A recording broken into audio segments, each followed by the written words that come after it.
Good morning, sir. Good morning to all. Welcome to Learners Academy. So, the topic for today is transpose of a matrix.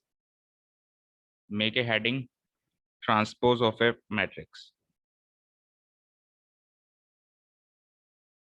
नई heading है, नया topic है। Matrices के बारे में हमने सीखा, मैट्रिसेस के ऊपर ऑपरेशंस लगाए हमने, और अब हम नई चीज सीखेंगे कि मैट्रिक्स को ट्रांसपोज करने का मतलब क्या होता है।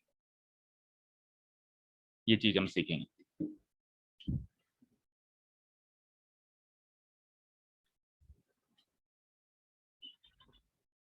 हेडिंग डाल ली सभी ने?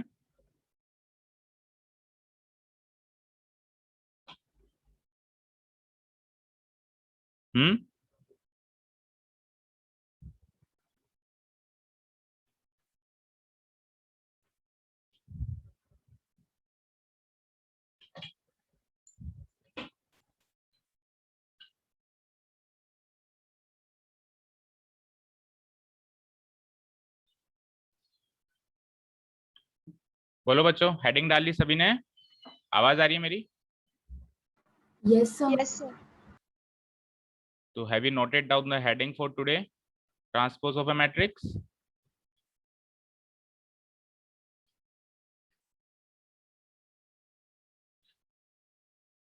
Yes, sir. ठीक है, तो अब सीखते हैं कि मैट्रिक्स को ट्रांसपोज करने का मतलब क्या होता है। तो पहले मैं आपको सिंपल लैंग्वेज में बता देता हूं कि एक्चुअली ये है क्या। स्टार्ट हम सिंपल लैंग्वेज से करते हैं, फिर इसके कुछ नोट्स एंड कॉन्सेप्ट्स हैं, तो वो हम सीखेंगे कि क्या क्या इसकी प्रॉपर्टीज हैं क्या। बिफोर दैट एक बार मैं आपको ब्रीफ कर देता हूं कि नेक्स्ट एक्सरसाइज जो एक्सरसाइज 3.3 है, for doing that exercise what all we need to learn.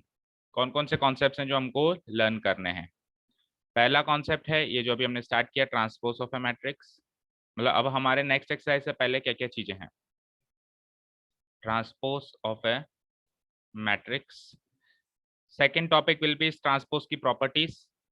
कुछ 3-4 प्रॉपर्टीज हैं इजी, वो हम देखेंगे। वो प्रॉपर्टीज भी कई बार काम आती है। Properties of transposition of a matrix, जो ट्रांसपोजिशन हम करेंगे उसकी properties. Third will be introduction to symmetric and skew symmetric matrices. Symmetric and skew symmetric matrices. Symmetric and skew symmetric matrices क्या होती हैं, दैट विल लर्न। और फिर इस symmetric and skew symmetric matrices के ऊपर हमारे पास 2 इंपॉर्टेंट थ्योरम्स हैं। 2 इंपॉर्टेंट थ्योरम्स हैं किस पर? इसी पर, symmetric and skew symmetric matrices पर। 2 इंपॉर्टेंट, बस ये 4 चीजें हमको करनी है, ठीक है। ये 4 चीजें करने के बाद हम we will be at that position that we can solve exercise number 3.3। 3.3 के लिए बस ये 4 ही चीजें की जरूरत है। एक एक करके हम स्टार्ट करते हैं। मोस्ट प्रोबेबली हम चारों चीजें आज ही कवर कर लेंगे, कल से हम एक्सरसाइज शुरू कर देंगे। तो स्टार्ट करें। These 4 things we need to cover in today's class before exercise 3.3. So let us start the first topic। Of course, अच्छा, हर एक टॉपिक एक दूसरे से इंटरकनेक्टेड है। एक बार हम सीखेंगे ट्रांसपोज ऑफ ए मैट्रिक्स क्या है, फिर उसकी प्रॉपर्टीज सीखेंगे। ये समझ में आएगा तो फिर symmetric and skew symmetric matrices समझ में आएंगी। वो समझ में आएगा तो फिर उससे रिलेटेड जो दो थ्योरम्स है वो भी समझ में आएंगी। तो हर एक टॉपिक बिल्कुल स्टेप बाय स्टेप हम आगे बढ़ रहे हैं। उससे ये, इससे ये, इससे ये। चलिए, तो ट्रांसपोज ऑफ ए मैट्रिक्स आपने हेडिंग डाल ली है, सीखते हैं ये क्या है। तो सिंपल लैंग्वेज में जैसा कि मैंने कहा, तो देखो आपको एक एग्जाम्पल दिख रहा है आपकी बुक में, उससे भी सिंपल लैंग्वेज में समझा देते हैं, एग्जाम्पल को भी छोड़ो। तो ट्रांसपोजिशन का सिंपल सा मीनिंग है,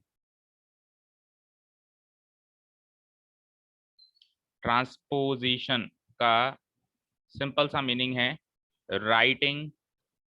राइटिंग रोज एज कॉलम्स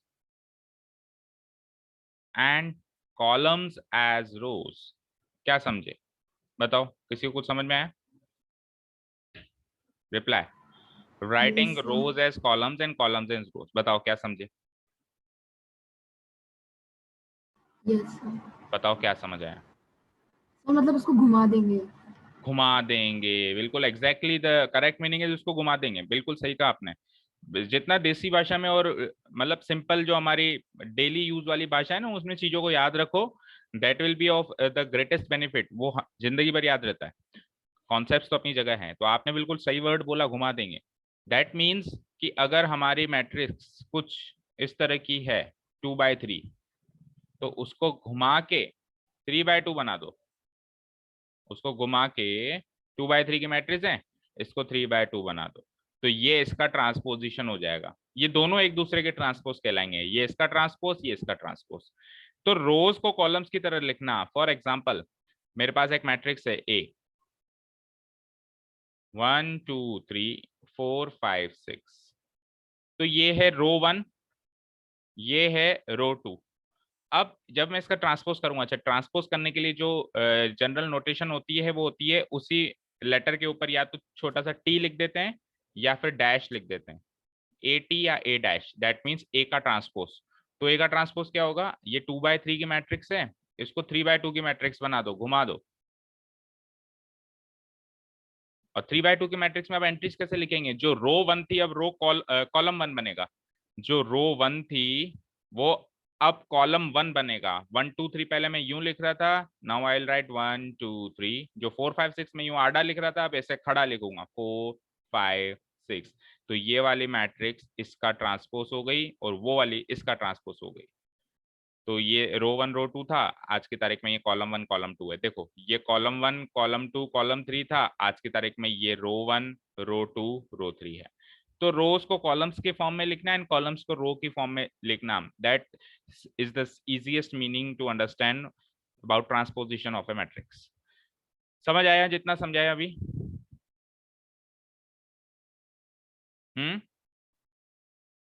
बोलो बच्चों, the one who will not reply I will throw him out of the class. समझ में आया तो बोलो यस Yes, सर, sir. अदरवाइज से no sir. Yes, sir. I want quick reply. Yes, sir. समझ आया सभी को? राजा समझ आया? Yes sir. ओके ठीक है, तो अब कुछ इसके बारे में नोट्स हम नोट डाउन कर देते हैं, क्योंकि कुछ फॉर्मेलिटीज भी करनी पड़ती है ना। ठीक है, हमने हमारी लैंग्वेज में सीख लिया, दैट इज फाइन। चलो तो लिखो, the transpose of a matrix. कुछ समझ में नहीं आया तो पूछना। The transpose of a matrix, एक ए नाम की मैट्रिक्स है जिसकी कंपोनेंट फॉर्म ये है। कंपोनेंट फॉर्म भी बोलते हैं इसको, एलिमेंट फॉर्म भी बोलते हैं। एलिमेंट फॉर्म ये है ए आई जे और इसका ऑर्डर है m/n, इज ए मैट्रिक्स। इस तरह की एक मैट्रिक्स का जो ट्रांसपोज होगा वो भी एक मैट्रिक्स होगी, और वो मैट्रिक्स कैसी होगी, दैट इज ऑब्टेन्ड, उस मैट्रिक्स को ऑब्टेन किया जाएगा by interchanging the rows and columns, by interchanging the rows and columns of the matrix A. Simple सी भाषा में ये कहा मैंने कि मैट्रिक्स ए का जो ट्रांसपोज होगा वो भी एक ऐसी मैट्रिक्स होगी जो कि ऑब्टेन की जाएगी। किस तरीके से ऑब्टेन की जाएगी, रोज एंड कॉलम्स को इंटरचेंज करके ऑब्टेन की जाएगी। सिंपल सी मीनिंग है, सिंपल सी भाषा है ये। थोड़ा सा हम कॉम्प्लिकेट करते जाएंगे इस लैंग्वेज को, थोड़ा सा टेक्निकल लैंग्वेज में हम बात करते जाएंगे, धीरे धीरे धीरे धीरे इजी से टेक्निकल पे पहुंचेंगे। ठीक है, अगर स्टार्टिंग में ही टेक्निकल लैंग्वेज लिख दी तो फिर स्टार्टिंग में ही घबराहट हो जाती है। तो हमने इजी लैंग्वेज से स्टार्ट करिए, धीरे धीरे थोड़ा थोड़ा टेक्निकल होते जाएंगे हम। तो थोड़ा मैं क्लियर लिख देता हूँ, Aij of order m/n is a matrix that is obtained by interchanging the rows and columns, obtained by interchanging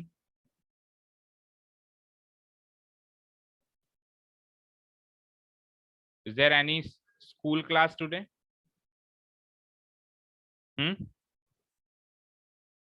है क्या भाई कोई स्कूल की क्लास? Yes, sir. 10:20 पे. 10:20 ओके ठीक है। obtained by interchanging the rows and columns of the matrix। यहाँ तक नोट डाउन कर लिया? अप टू है? Yes, sir. ठीक है, अब इसको नोट कैसे डिनोट कैसे करते हैं बता दिया वैसे मैंने, लिख लो इसको भी। It is denoted by, how is it denoted? It is denoted by या तो इस तरीके से नोटिफाई करेंगे इसको ए डैश या फिर ए उसके ऊपर टी। ज्यादातर ये वाला नोटेशन ज्यादा काम आता है, वो थोड़ा सा अटपटा सा लगता है लिखने में, ए की पावर टी इस तरीके से। तो ये ज्यादातर यूज किया जाता है ए डैश। ये इजी टू राइट है, इजी टू स्पीक है, इजी टू अंडरस्टैंड है, तो इसको ए डैश को याद ज्यादा किया जाता है। लेकिन इसका मतलब ये नहीं कि आप माइंड में ना रखो कि ये भी इसी का जनरल नोटेशन है, क्योंकि एग्जाम में अगर ये वर्ड आ गया तो फिर आप कंफ्यूज हो जाओगे ये क्या है। याद दोनों रखने हैं, लेकिन ज्यादातर हम यूज ये वाला करेंगे। It is denoted by A dash और एटी, एटी बोलेंगे इसको। लिख लिया यहां तक, जनरल नोटेशंस तक लिख लिया।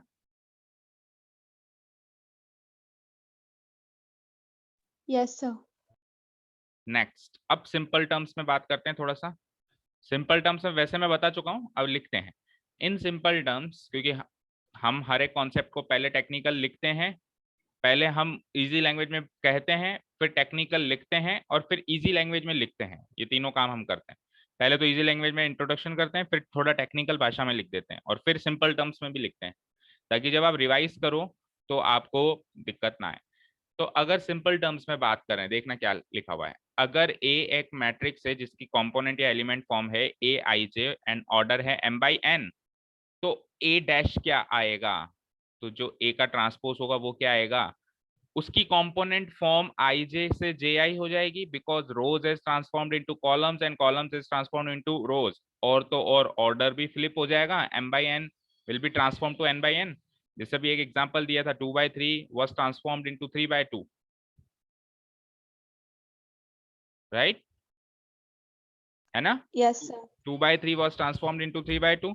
सिमिलरली m बाई n, अगर मैं जनरल ऑर्डर की बात करूं, जो भी एक मैट्रिक्स का होता है m बाई n, तो वो ट्रांसफॉर्म होके क्या हो जाएगा n बाई n, और n बाई n तो ट्रांसफॉर्म होकर m बाई n हो जाएगा। और कंपोनेंट फॉर्म में आई जे को मैं लिखूंगा, मतलब जो ए ट्रांसपोज आएगी, जो नई मैट्रिक्स आएगी, उसमें मैं उसको जनरल नोटेशन में जे आई लिख दूंगा। यहां तक नोट डाउन करिए अप टू हेयर। बस अब यहाँ पे हमारा ट्रांसपोज ऑफ ए मैट्रिक्स खत्म होता है, प्रॉपर्टीज ऑफ ट्रांसपोज शुरू होती है। काफी इजी सी चीज है ये, पर इंपॉर्टेंट सी चीज है, क्योंकि आगे काम आएगी।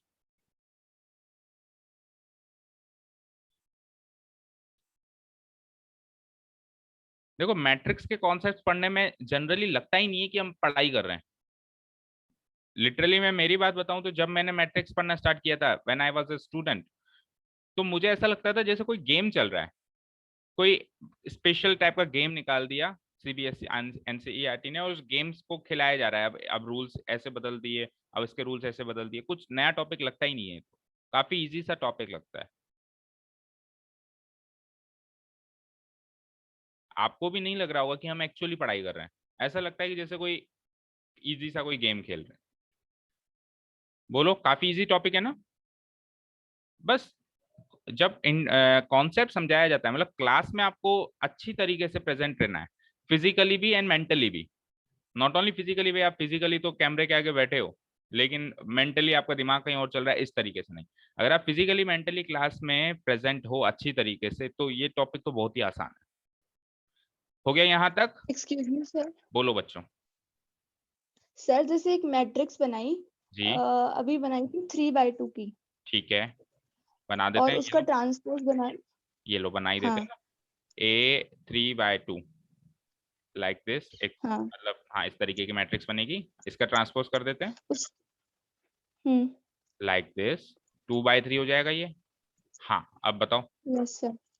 सर जो दोनों मैट्रिक्स का पहला एलिमेंट है, उसके हाँ, रोज और कॉलम तो सेम ही रहे ना? जो दोनों मैट्रिक्स का पहला एलिमेंट है ये वाला, हाँ बिल्कुल सेम यस है ना। सर। तो इसका आप सुनो, तो फिर मैंने आपको क्या कहा कि ए I J is transformed into A J I, यही कहा क्या मैंने आपको? यही कहा ना? Yes sir. अब पहले एलिमेंट की कंपोनेंट फॉर्म क्या होती है? A11, यस और नो? Yes sir. तो जब आप आई जे को जे आई करोगे तो 1 1 को, तो जब आप उल्टा करोगे तो 1 1 ही आएगा ना? यस और नो? Yes sir. तो देखो इधर भी ये, इस मैट्रिक्स में भी ये A11 है, जो ट्रांसफॉर्म की गई, ट्रांसपोज की गई मैट्रिक्स है, उसमें भी वो A11 है। यस और नो? यस बताओ। सर। चलो, आपको अगर इतना कंफ्यूजन है तो एलिमेंट टू एलिमेंट कर लेते हैं, कोई प्रॉब्लम नहीं है। बाकी सब भी देखो, मैं इसके सारे एलिमेंट्स लिखता हूँ। A11, A12, A21, A22, A31, A32 और A डैश के मैं लिख देता हूँ A11, A12, A13, A21, A22, A23। देखो ये वाला एलिमेंट इधर ही रहेगा और जो उल्ट गलत कर दिया क्या मैंने A1 में, हाँ नहीं सही है, ये वाला एलिमेंट आएगा यहाँ और ये वाला एलिमेंट आएगा यहाँ। यस और नो? Yes sir. अब आप चेक करो 1 1 का उल्टा 1 1 ही होगा, 2 1 का उल्टा 1 2 होता है क्या? IJ को JI कर रहे हैं हम, चीज को पकड़ो, IJ को क्या कर रहे हैं हम, उसके सीक्वेंस को उल्टा कर रहे हैं, JI कर रहे हैं, तो उस हिसाब से 2 1 जो होगा वो 1 2 हो जाएगा क्या? Yes sir. देखो A21 अगली मैट्रिक्स में 1 2 वाली पोजीशन पर है और 3 1 का जब हम ट्रांसपोजिशन करेंगे तो 1 3 हो जाएगा क्या वो? Yes sir. चेक करो सेकंड मैट्रिक्स में वो 1 3 वाली पोजीशन पे। सिमिलरली A12 का उल्टा A21, तो that element will be transposed here, 1 2 का उल्टा 2 1, 2 2 का उल्टा 2 2 ही रहेगा, तो ये 2 2 का उल्टा 2 2 ही रहेगा, तो ये कल भी इसी पोजीशन पे था, चौथी पोजीशन पे 1 2 3 4, और आज भी ये चौथी पोजीशन पर ही है 1 2 3 4, इस जगह ही बैठा है। देखो ये अपनी जगह से नहीं हिला, A11 अपनी जगह से नहीं हिला, A22 अपनी जगह से नहीं हिला, क्योंकि 1 1 का उल्टा 1 1, 2 2 का उल्टा 2 2, A32 जो था वो A23 हो जाएगा। चेक करो, अब समझ आया? Yes sir. Any other query from any no other? Sir. No. चलिए तो फिर नेक्स्ट टॉपिक पे चलते हैं। ट्रांसपोजिशन का इंट्रोडक्शन दे दिया, एग्जाम्पल दे दिया, छोटे मोटे एग्जाम्पल में साथ के साथ देते जाऊंगा, फिर हम एक्सरसाइज में डिटेल में कर ही रहेंगे। Properties of a transpose of a matrix, 4 easy properties है जिसमें से चौथी प्रॉपर्टी थोड़ी सी टिपिकल और थोड़ी सी डिफरेंट है, बाकी शुरू की 3 प्रॉपर्टीज तो बहुत आन। हेडिंग डालो फटाफट, properties of transpose of a matrix. Properties of transpose of a matrix, जब मैट्रिक्स का ट्रांसपोज करते हैं तो what properties we all follow. Exercise में कई बार ये प्रॉपर्टी की एप्लीकेबिलिटी आ जाती है, प्रूव करने के लिए दे देता है, या फिर कई बार हम क्वेश्चन सॉल्व करते हैं तो भी ये प्रॉपर्टी हमको काम आ जाती है। बहुत इजी प्रॉपर्टी है। शुरू करें, डालिए हेडिंग। Yes sir. देखो पहली property is very very very easy. अगर हम किसी मैट्रिक्स का ट्रांसपोज करके फिर से ट्रांसपोज करते हैं तो ओरिजिनल मैट्रिक्स मिलेगी नहीं मिलेगी? खुद सोच के देखो भाई, आपके पास एक 2/3 की मैट्रिक्स थी, उसका आपने ट्रांसपोज कर यस दिया सर। तो वो 3/2 की मैट्रिक्स हो गई। तो उसका फिर से अगर ट्रांसपोज कर दो तो वापस वही मैट्रिक्स मिलेगी नहीं मिलेगी जो शुरुआत में हमने ली थी? Yes sir. ठीक है, तो ये कहना चाह रहा है कि किसी भी मैट्रिक्स के ट्रांसपोज का ट्रांसपोज कर दो तो ओरिजिनल, एक तरीके से यूं मान लो, मतलब ये ऐसा कट रहा नहीं है लेकिन आप ऐसे मान लो याद रखने के लिए कि ट्रांसपोज से ट्रांसपोज कट जाएगा और ए आंसर आ जाएगा। इज दैट क्लियर सभी को? Yes sir. बोलो बेटा, any doubt in the first property? Tanisha बताओ आप। यस सर, आ गया। Second property is scalar multiplication से रिलेटेड है। सेकंड प्रॉपर्टी ध्यान से देखो, ये कह रहा है, ध्यान से सुनो, लिखा हुआ तो है लेकिन इस प्रॉपर्टी में जो चीज लिखी हुई है इसको हम रीड कैसे करेंगे, दैट इज इंपॉर्टेंट। एक बार आपने इनको रीड करना सीख लिया तो साथ के साथ याद होता जाएगा। रीड करो उसको। ये कह रहा है कि किसी मैट्रिक्स का स्केलर मल्टीप्लिकेशन करो के नाम के किसी कांस्टेंट से, वेयर के इज सम कांस्टेंट, कोई स्केलर कांस्टेंट है, उससे मल्टीप्लाई करके फिर ट्रांसपोज करो और ट्रांसपोज करके फिर मल्टीप्लाई करो, you will get the same answer. समझ आया क्या? समझ आया क्या? Yes sir. भाई मान लो ये 2/3 की मैट्रिक्स है, खुद सोचो। अभी आप खुद कहोगे कि हाँ सर ऐसा तो होगा ही नहीं, ऑब्वियसली होगा। आप खुद कहोगे कि हाँ सर ऑब्वियसली होगा। मान लो यहाँ पे कोई एलिमेंट्स रखे हुए हैं 2/3 में, अब मैंने इसका पहले ट्रांसपोज कर दिया तो कुछ इस तरीके की मैट्रिक्स हो गई, ठीक है। या फिर मैंने मल्टीप्लाई पहले कर दिया, तो मल्टीप्लाई तो सबसे ही होगा ना, ऐसा तो है नहीं कि एक ही एलिमेंट से होगा। स्केलर मल्टीप्लिकेशन हमने सीखा ही है, तो वो मल्टीप्लाई होके वो एलिमेंट यूं तरीके से सेट हो जाएंगे। चाहो तो वापस इसमें से 2 कॉमन ले लो, कुछ फर्क पड़ेगा क्या? बताओ कुछ फर्क पड़ेगा क्या? वापस 2 कॉमन ले लेंगे तो वही ओरिजिनल मैट्रिक्स आ जाएगी वापस 2 कॉमन लेने के बाद? आएगी नहीं आएगी? एग्जाम्पल देना यस पड़ेगा सर। क्या? समझ आया ना? ये लो चलो यस सर। एग्जाम्पल ले लो। हमारे पास एक 2x3 की मैट्रिक्स है 1 2 3 4 5 6। इसको 2 से मल्टीप्लाई करके फिर ट्रांसपोज करो।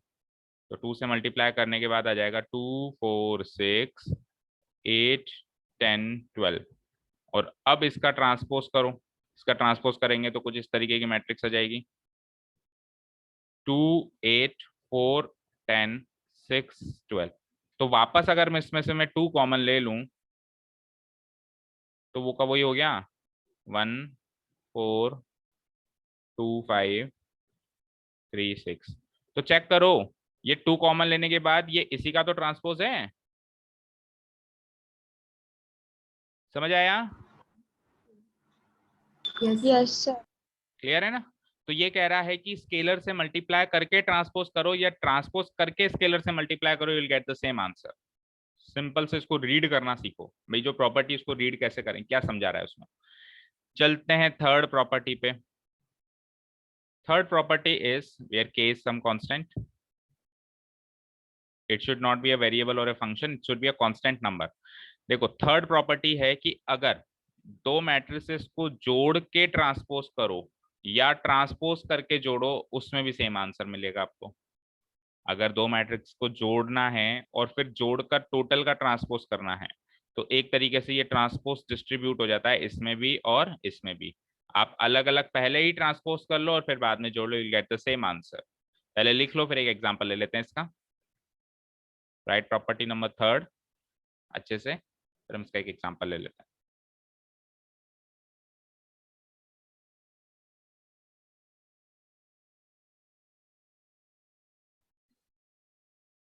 लिख लिया? चलें एग्जांपल पे। Yes sir. चलते हैं हम एग्जांपल पे। देखो छोटी सी मैट्रिक्स ले लेते हैं, कौन सी लें बताओ? 2/3 ले लेंगे? 2/3 ले लो चलो। फिर लेकिन सेम ऑर्डर लेना पड़ेगा क्योंकि जोड़ रहे हैं हम। मान लो 1 2 3 4 5 6, इसको मैं ऐड कर रहा हूँ 7 8 9 10 11 12। चलो ऐड करो फटाफट से। 1 + 7 8 2 + 8 10 3 + 9 12 4 + 10 14 5 + 11 16 एंड 6 + 12 18। हो गया ऐड? बताओ कोई प्रॉब्लम? Yes sir. अब इसका ट्रांसपोज करो तो इसका ट्रांसपोज कुछ ऐसे आएगा।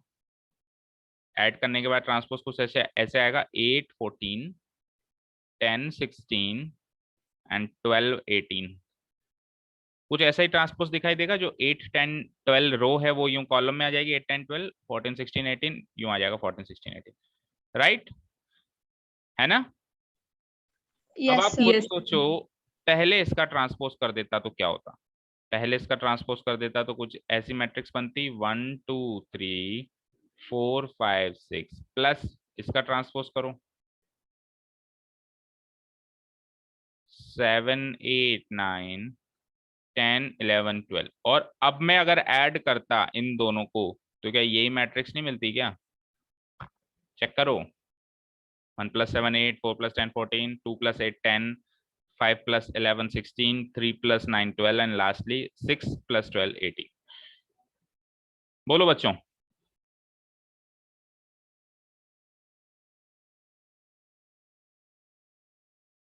तो ऐड करके ट्रांसपोज करो या ट्रांसपोज करके ऐड करो, इज देयर एनी डिफरेंस? कोई डिफरेंस है क्या? No sir. नो। समझ में आया ना सबको?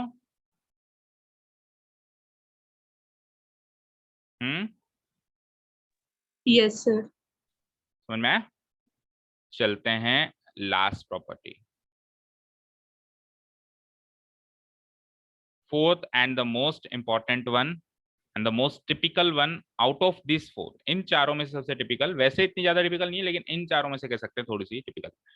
देखो जैसे हम प्लस करके ट्रांसपोज कर रहे थे, अगर मैं प्रोडक्ट करके ट्रांसपोज करूं, यानी कि ए इंटू बी का मैं प्रोडक्ट करके फिर ट्रांसपोज करूं, तो क्या होता है, जब मैं इसको ब्रैकेट से खोलता हूं तो इनका सीक्वेंस चेंज हो जाता है। सीक्वेंस मतलब ए बी की जगह आ जाता है, बी ए की जगह आ जाता है।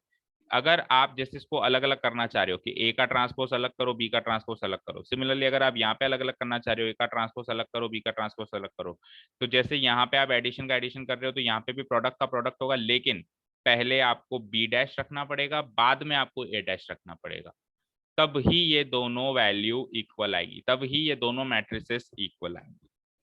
तो A B, A into B का whole transpose is always equal to B transpose into A transpose.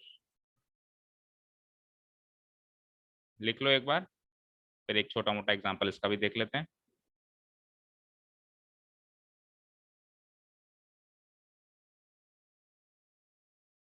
A into B whole transpose is equal to B transpose into A transpose। लिख लिया?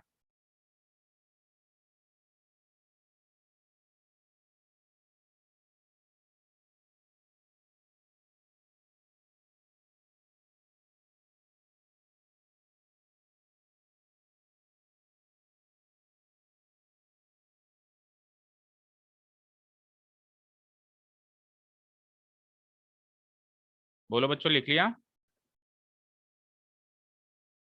Yes, sir. चलें example पे, एक example देख लें इसका भी, फिर न्यू टॉपिक पे चलें, सिमेट्रिक एंड स्क्यू सिमेट्रिक। चलो देखते हैं। तो हमको कुछ इस तरीके से, चलो एक काम करते हैं, बुक का एग्जाम्पल ले लेते हैं ना, जो हमने प्रोडक्ट किए थे पिछली एक्सरसाइज के। कोई छोटा सा एक प्रोडक्ट उठा लेते हैं, उस पर ये चीज अप्लाई करके देखते हैं। बोलो, हमने ये वाले प्रोडक्ट किए थे, थर्ड क्वेश्चन का कर लेते हैं, क्वेश्चन नंबर थर्ड को कर लेते हैं ना। तो इसका जो आंसर आया था, एक बार मैं लिख लेता हूँ मैट्रिक्स। देखो मैट्रिक्स है 1 -2 2 3। किया होगा ना ये आपने सबने क्वेश्चन होमवर्क में, 1 2 Yes, 3 sir. 2 3 1।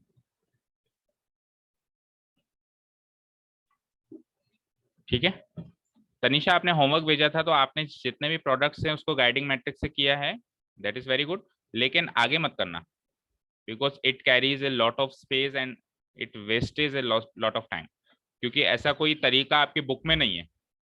बुक में ऐसा कोई गाइडिंग मैट्रिक्स का तरीका नहीं है, वो मैंने आपको सिखाने के लिए बताया था कि आप ऐसे शुरुआती दिनों में आप इस तरीके से कर सकते हो जब आप सीख रहे हो। आगे से आप डायरेक्ट ही करेंगे, ठीक है तनिषा? तो इसका ऑर्डर Yes, sir. 2/2, इसका ऑर्डर है 2/3। So the answer will be A 2/3 matrix, 2/3। चलो फटाफट बताओ। 1 into 1 1, -2 into 2 -4, -4 + 1 -3। बताते जाना अगर कहीं गलती कर रहा हूँ तो मैं, और आप भी जो है बता सकते हो इनके आंसर्स। 1 2 या 2 -6, -6 into 2, वो -6 + 2 -4, 1 3 या 3 एंड -2, 3 -2 + 1। सेकेंड रो 2 1 या 2, 3 2 या 6, 6 + 2 8, 2 2 या 4, 3 3 या 9, 9 + 4 13, and 2 3 या 6, 3 1 या 3, 6 + 3 9। That is a 2/3 matrix. Correct है क्या? चेक करो जल्दी से। Yes, sir. करेक्ट है। अब अब क्या करते हैं, हम इसका ट्रांसपोज और इसका ट्रांसपोज कर देते हैं। तो फर्स्ट ऑफ ऑल आपके माइंड में क्वेश्चन आया होगा कि सर क्यों ऑर्डर चेंज किया, थोड़ा सा समझाओ। तो देखो बेटा, अगर ऑर्डर चेंज ना करता ना तो प्रोडक्ट डिफाइन ही नहीं होता। फिर से सुनो क्या कहा, अगर ऑर्डर चेंज ना करता ना, जैसे मान लो इसको ट्रांसपोज कर दो 1 - 2।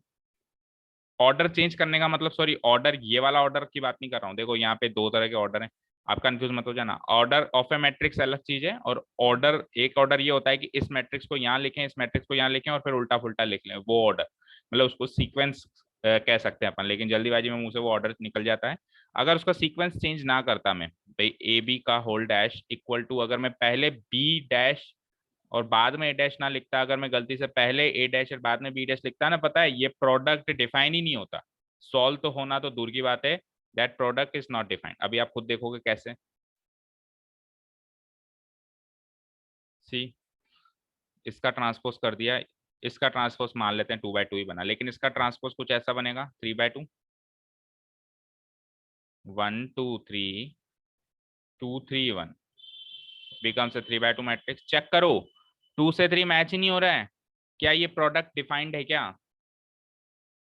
जब हमने ट्रांसपोज करके इसका प्रोडक्ट करना चाहा तो क्या ये डिफाइंड है क्या? No sir. नो। लेकिन अगर मैं इसको यहाँ और इसको यहाँ लिख लूं फिर डिफाइंड हो जाएगा? होगा नहीं होगा?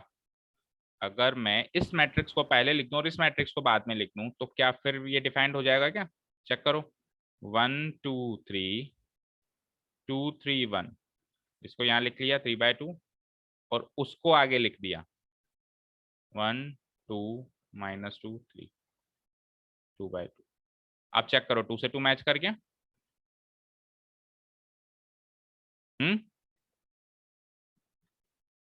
कर गया ना? तो इसका प्रोडक्ट क्या आएगा? 3/2 की मैट्रिक्स आएगी, आएगी नहीं आएगी?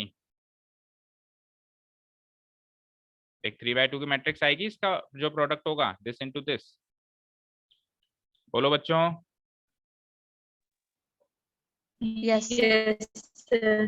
ठीक है, एग्जाम्पल्स लिखने की जरूरत नहीं है, एग्जाम्पल्स तो ऐसी एक्सरसाइज हम करेंगे, केवल आप रिप्लाई करते जाओ जो चीज समझाई जा रही है। तो this product is not defined, जब हम इसका ट्रांसपोज करके सीधे सीधे उसी सीक्वेंस में प्रोडक्ट करना चाहेंगे तो that will be not defined, पर हम ट्रांसपोज करके उनका सीक्वेंस बदल दें तो वो प्रोडक्ट डिफाइन होगा। चलो प्रोडक्ट डिफाइन तो होगा सर, लेकिन इसका आंसर सेम आएगा वो चेक करते हैं। तो कर दो प्रोडक्ट 1 1 जा 1 -4 +1 -3, फिर सेकंड कॉलम 1 2 जा 2 6 6 + 2 8, फिर आ जाओ सेकंड रो 2 1 जा 2 -6 +2 -4, सेकंड रो सेकंड कॉलम 2 2 जा 4 3 3 जा 6 6 + 4 10, सॉरी 2 2 जा 4 3 3 जा 9 9 + 4 13, थर्ड रो फर्स्ट कॉलम 3 1 जा 3 -2 3 -2 is 1, and third row second column 3 2 जा 6 6 + 3 9। चेक करो बेटा क्या ये इसका ट्रांसपोज है या नहीं है? यस और नो? Yes sir. तो ये चीज वेरीफाई हो गई कि हम सीधे सीधे प्रोडक्ट करें या ट्रांसपोज करके सीक्वेंस बदल के फिर प्रोडक्ट करें तो जो ओरिजिनल प्रोडक्ट है और अब वाला जो प्रोडक्ट है वो एक दूसरे के ट्रांसपोज आएंगे। अब मैं इसका अगर ट्रांसपोज कर दूं तो that value is equal to that value. समझ आया ना सभी को? हाँ जी यस सर। ठीक है, तो ये प्रॉपर्टी क्रॉस वेरीफाइड हो गई कि अगर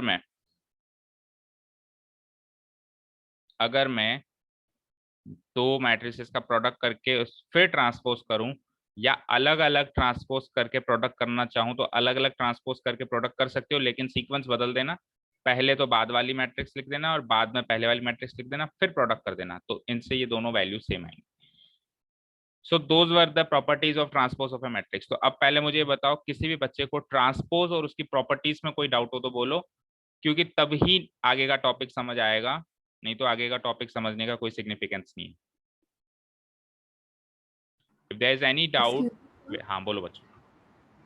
सर जो प्रॉपर्टी नंबर 4 है हाँ उसमें कुछ केसेस में तो पॉसिबल हो सकता है ना ए ट्रांसपोज बी ट्रांसपोज देखो वाला। कुछ केसेस में पॉसिबल तभी ही होगा जब वो एक दूसरे के उल्टे फुलटे हों, जैसे 2/3 और 3/2 हो।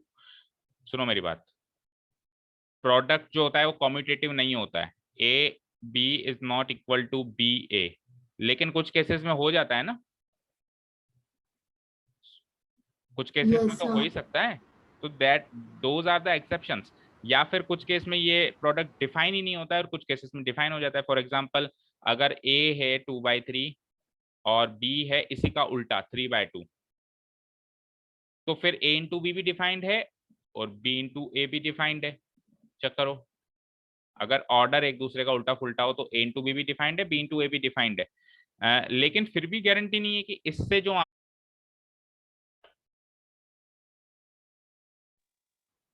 सो वी वर डिस्कसिंग कि ए 2/3 मैट्रिक्स है एंड बी 3/2 मैट्रिक्स है, तो ये ऑर्डर इसका उल्टा है तो इसका उल्टा प्रोडक्ट डिफाइन तो है, एटलीस्ट प्रोडक्ट तो डिफाइंड है कि 3/2 से 2/3 मल्टीप्लाई हो सकता है, लेकिन फिर भी ये ऐसी कोई गारंटी नहीं देता है इससे जो आंसर आएगा वो इस आंसर के बराबर होगा। पहली बात तो 100% बराबर नहीं होगा, क्योंकि इससे आंसर आएगा एक 2/2 की मैट्रिक्स और इससे आंसर आएगा 3/3 की मैट्रिक्स।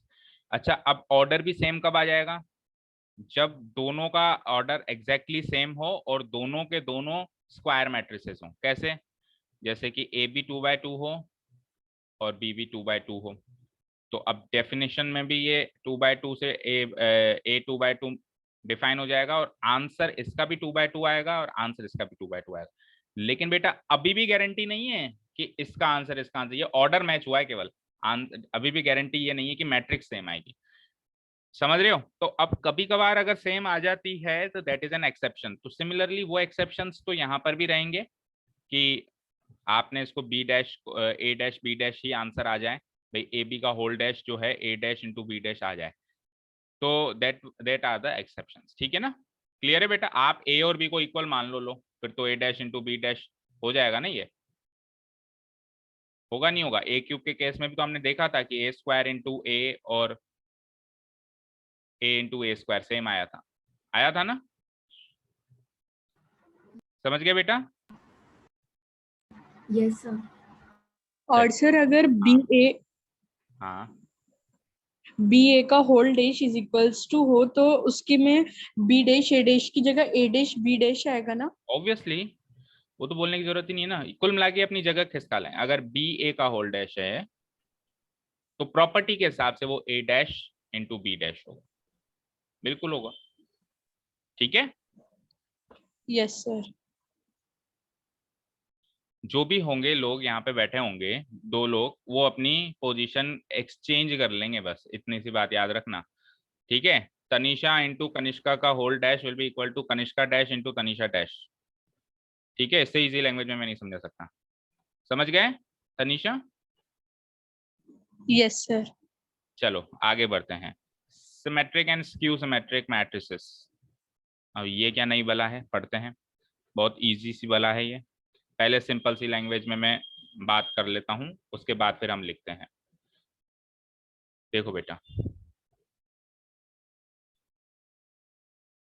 मैं एक मैट्रिक्स देता हूं, क्या आप उसका ट्रांसपोज कर दोगे जल्दी से? कर दोगे? करो।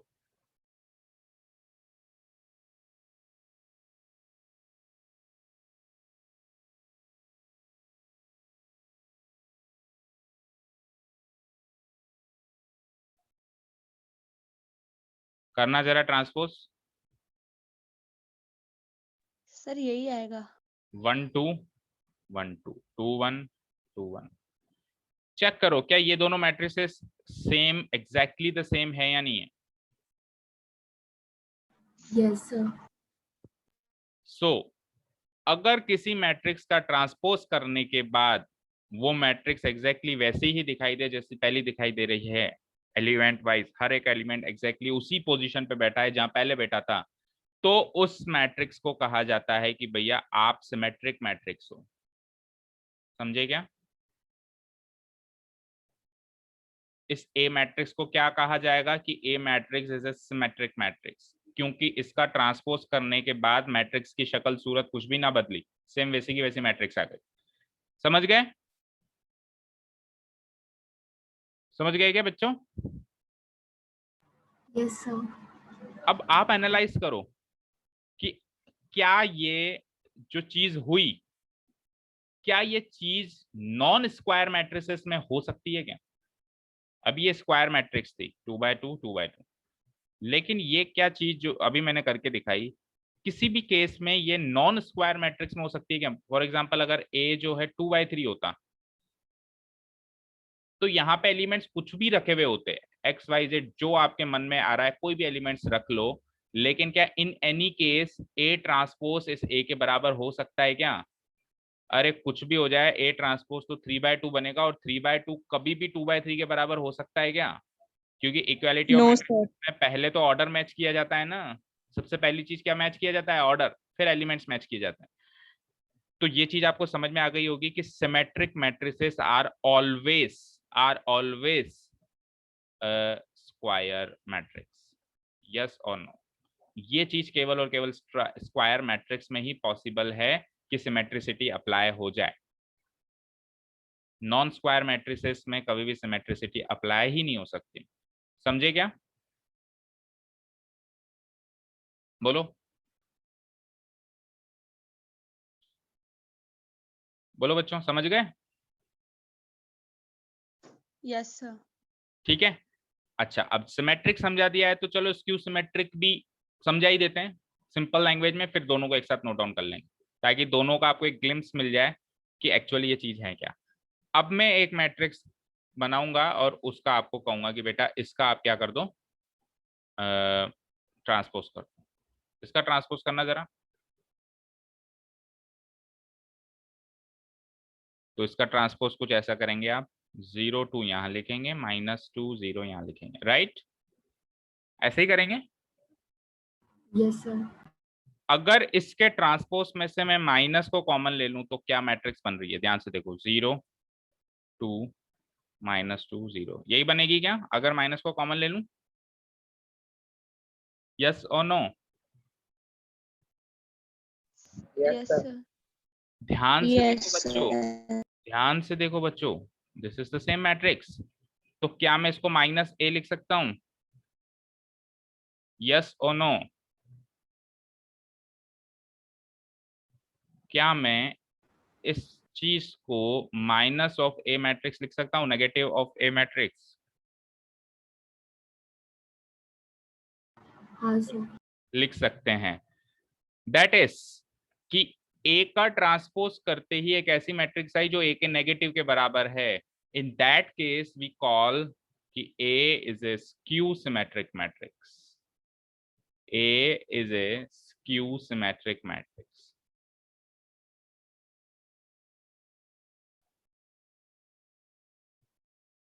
Also in this case also, like the previous case, A should be a square matrix. A अगर स्क्वायर मैट्रिक्स नहीं होगी तो स्क्यू सिमेट्रिसिटी भी अप्लाई नहीं हो सकती। ये मैंने स्क्वायर मैट्रिक्स ली क्योंकि ट्रांसपोज करते फिर ऑर्डर ऐसा कुछ हो जाएगा कि ऑर्डर मैच ही नहीं करेगा। केवल स्क्वायर मैट्रिसेस के ट्रांसपोज करने के बाद ऑर्डर सेम रहता है, बाकी और किसी मैट्रिसेस, नॉन स्क्वायर मैट्रिसेस में अगर हम ट्रांसपोज कर देंगे तो ऑर्डर ही सेम नहीं होगा, और ऑर्डर ही सेम नहीं होगा तो इक्वालिटी का स्कोप ही खत्म हो जाएगा।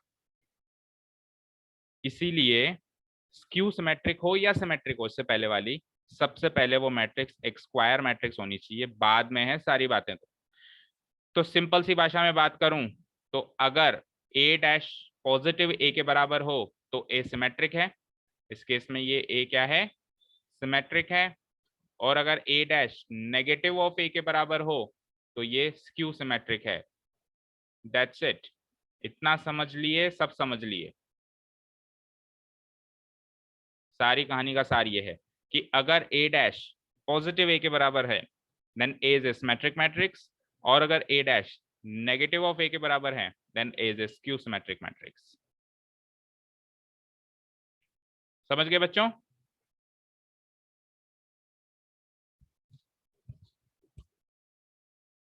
बोलो। Yes sir. ठीक है।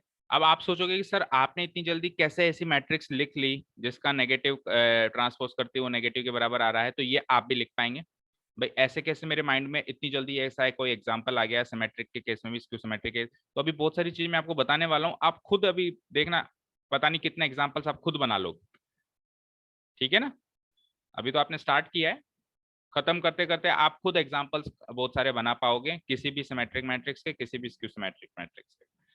चलो तो चलते हैं मेन कॉन्सेप्ट पे।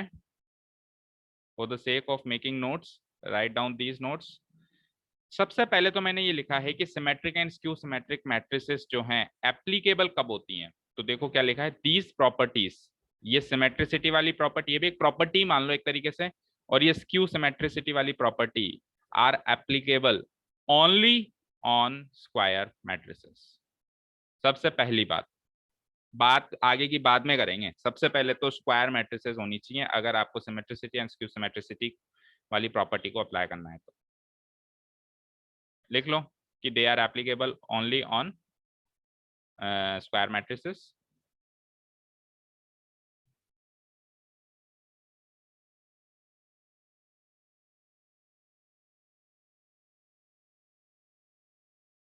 ठीक है, आगे बढ़ते हैं। अब फिर एक एक को उठाते हैं। सबसे पहले उठाया हमने symmetric.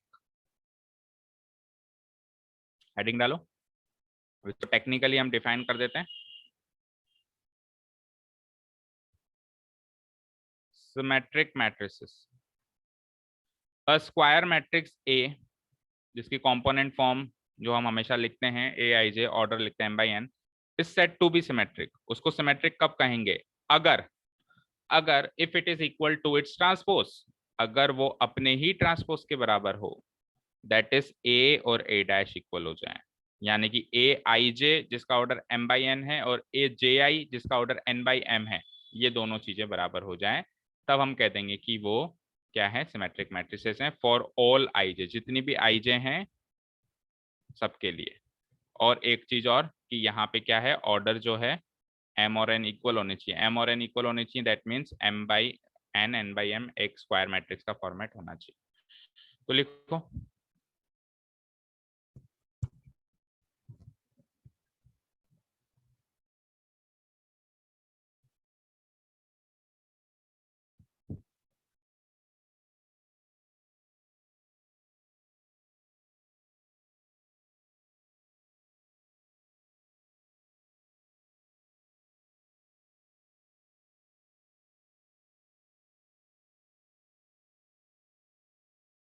said to be symmetric if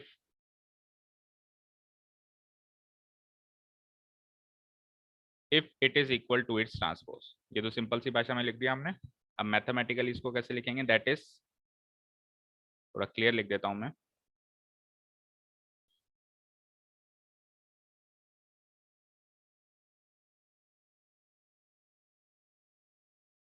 that is A should be equal to its transpose, A should be equal to A dash। Component form में बात करें तो, और A की कंपोनेंट फॉर्म अगर मैंने मानी है आई जे, ऑर्डर माना है मैंने m/n, तो वो इक्वल हो जाए इसके ट्रांसपोज के बराबर। इसका ट्रांसपोज क्या बनेगा, ए जे आई, और ऑर्डर बनेगा n/n।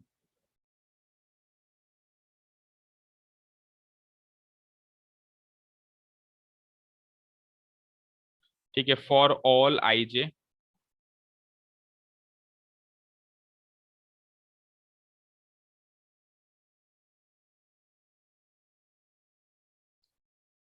for all I greater than equal to 1 less than equal to m and j greater than equal to 1 less than equal to n।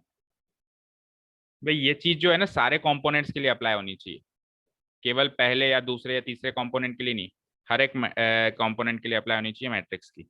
इसलिए मैंने लिखा for all I greater than equal to 1 और less than equal to m and for all j greater than equal to 1 less than equal to n, also m should be equal to n।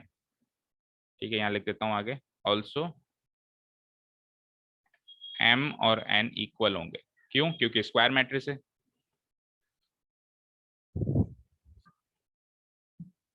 लिख लिया बेटा? No sir, sir ऊपर तो कर।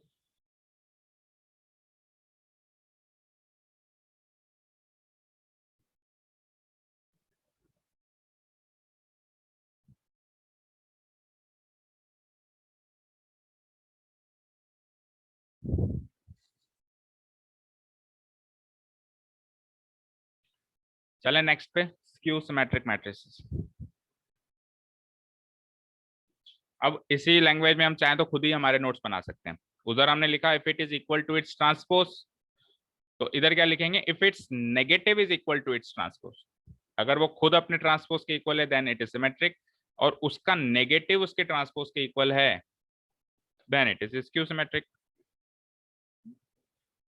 Skew symmetric matrices, a square matrix Aij of order m/n is said to be skew symmetric if it is equal to the negative of its transpose। अब कैसे भी ले लो, देखो अगर मैट्रिक्स का नेगेटिव उसके ट्रांसपोज के बराबर है, ये बात कह दो तो भी ठीक है, या फिर यूं कह दो कि मैट्रिक्स उसके ट्रांसपोज के नेगेटिव के बराबर है।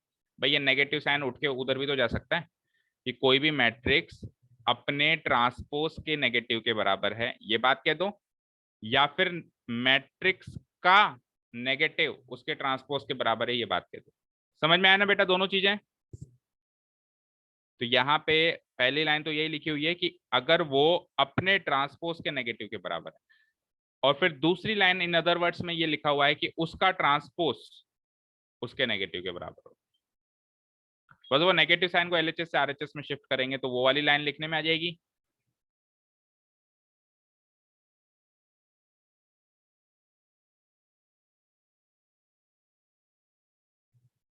It's transpose is equal to its negative. लिख लिया सभी ने?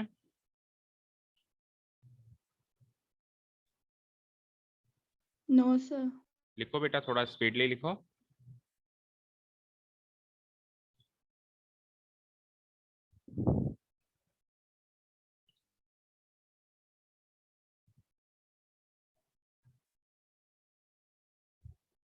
ठीक है, लिख लिया। Try to give maximum part of your class for explanation.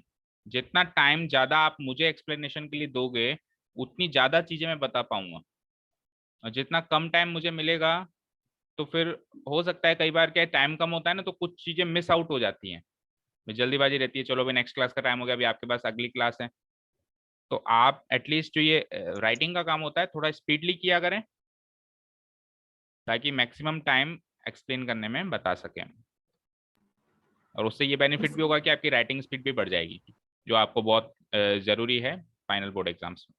देखो फिर से सुनो, स्क्यू सिमेट्रिक कब होगा? दो बातें हैं, या तो वो मैट्रिक्स, इट का मतलब है वो कोई ए मैट्रिक्स है ना, वो इक्वल है नेगेटिव ऑफ इट्स ट्रांसपोज, उसी के ट्रांसपोज के नेगेटिव के बराबर। भाई ट्रांसपोज कर दिया फिर नेगेटिव कर दिया, यानी A should be equal to negative A transpose, जो कि मैंने नीचे बात लिखी। या फिर दूसरे वर्ड्स में कहें तो ये माइनस साइन को उठा के मैं यहाँ पे भी लगा सकता हूँ। तो दूसरे वर्ड्स में, और in other words we can say कि उसका ट्रांसपोज उसके नेगेटिव के बराबर। समझ में आई दोनों बातें? पर सर नेगेटिव तो ओरिजिनल मैट्रिक्स का हो रहा है ना, तो इसमें ट्रांसपोज का नेगेटिव क्यों लिखा तुमने? देखो मुझे एक चीज बताओ, ओरिजिनल मैट्रिक्स का कर दिया ट्रांसपोज, ओरिजिनल मैट्रिक्स का कर दिया नेगेटिव और उसके ट्रांसपोज के बराबर है, ये कहना चाह रहे हो ना? अब मुझे बताओ, अगर माइनस ए बी के बराबर है तो क्या ए माइनस बी के बराबर नहीं होगा? यस और नो? यस सर होगा। तो ये माइनस साइन को अगर मैं इधर शिफ्ट कर दूं तो original matrix should be equal to the negative of its transpose. Yes और नो? वही तो चीज समझा रहा हूँ कि नेगेटिव साइन को उधर शिफ्ट कर देंगे तो वही लाइन थोड़ी सी अदर वे में मोल्ड हो जाती है। ठीक है? Okay sir. ठीक है, कोई कहे मुझे तो ए ही लाके दिखाओ, तो आप क्या कहना कि ए ही चाहिए ना तेरे को, पहले ट्रांसपोज कर दे फिर नेगेटिव कर दे, पहले ट्रांसपोज कर दे और फिर नेगेटिव कर दे, और वापस अगर ए ही आ रहा है तो फिर वो मैट्रिक्स स्क्यू सिमेट्रिक मैट्रिक्स है। समझ गए ना? अभी क्लियर है सभी को? मतलब सर भाई ये भी कह सकते हैं ना सर कि किसी मैट्रिक्स का नेगेटिव जो है उसकी ट्रांसपोज के बराबर है। वो तो ओरिजिनली हम कह ही रहे हैं कि किसी भी मैट्रिक्स का नेगेटिव अगर उसी के ट्रांसपोज के बराबर है तो हम कहेंगे कि A is a skew symmetric matrix. लेकिन हम यूं भी कह सकते हैं कि अगर कोई मैट्रिक्स अपने ही ट्रांसपोज के नेगेटिव के बराबर है then also it is also a skew symmetric matrix, तब भी तो वो स्क्यू सिमेट्रिक है। इस यहां से यहां आने में कुछ ज्यादा चेंजेस थोड़ा ना हुए हैं, मतलब ये बात और ये बात तो एक ही है ना, बस माइनस साइन को मैंने आरएचएस में शिफ्ट किया है। Yes sir. अब इस बात को आप कैसे कहोगे, वर्ड्स में कैसे कहोगे आप इसको, थ्योरेटिकली कैसे कहोगे इस बात को कि negative of a matrix is equal to its transpose, और इस बात को आप थ्योरेटिकली कैसे कहोगे कि any matrix A is equal to the negative of its transpose? समझ गए? सर एक बार ही नेगेटिव ऑफ इट्स ट्रांसपोज का एग्जांपल दे दो। एग्जाम्पल दें? ये लो, अभी जो लिया था वही ले लो, ए 0 2 -2 0, पहले नेगेटिव करना, माइनस ए क्या होगा बोलना, 0 -2 2 0। अब इस नेगेटिव ए का ट्रांसपोज कर दो तो क्या हो जाएगा, 0 -2 2 0। चेक करो ये मैट्रिक्स और ये मैट्रिक्स सेम है?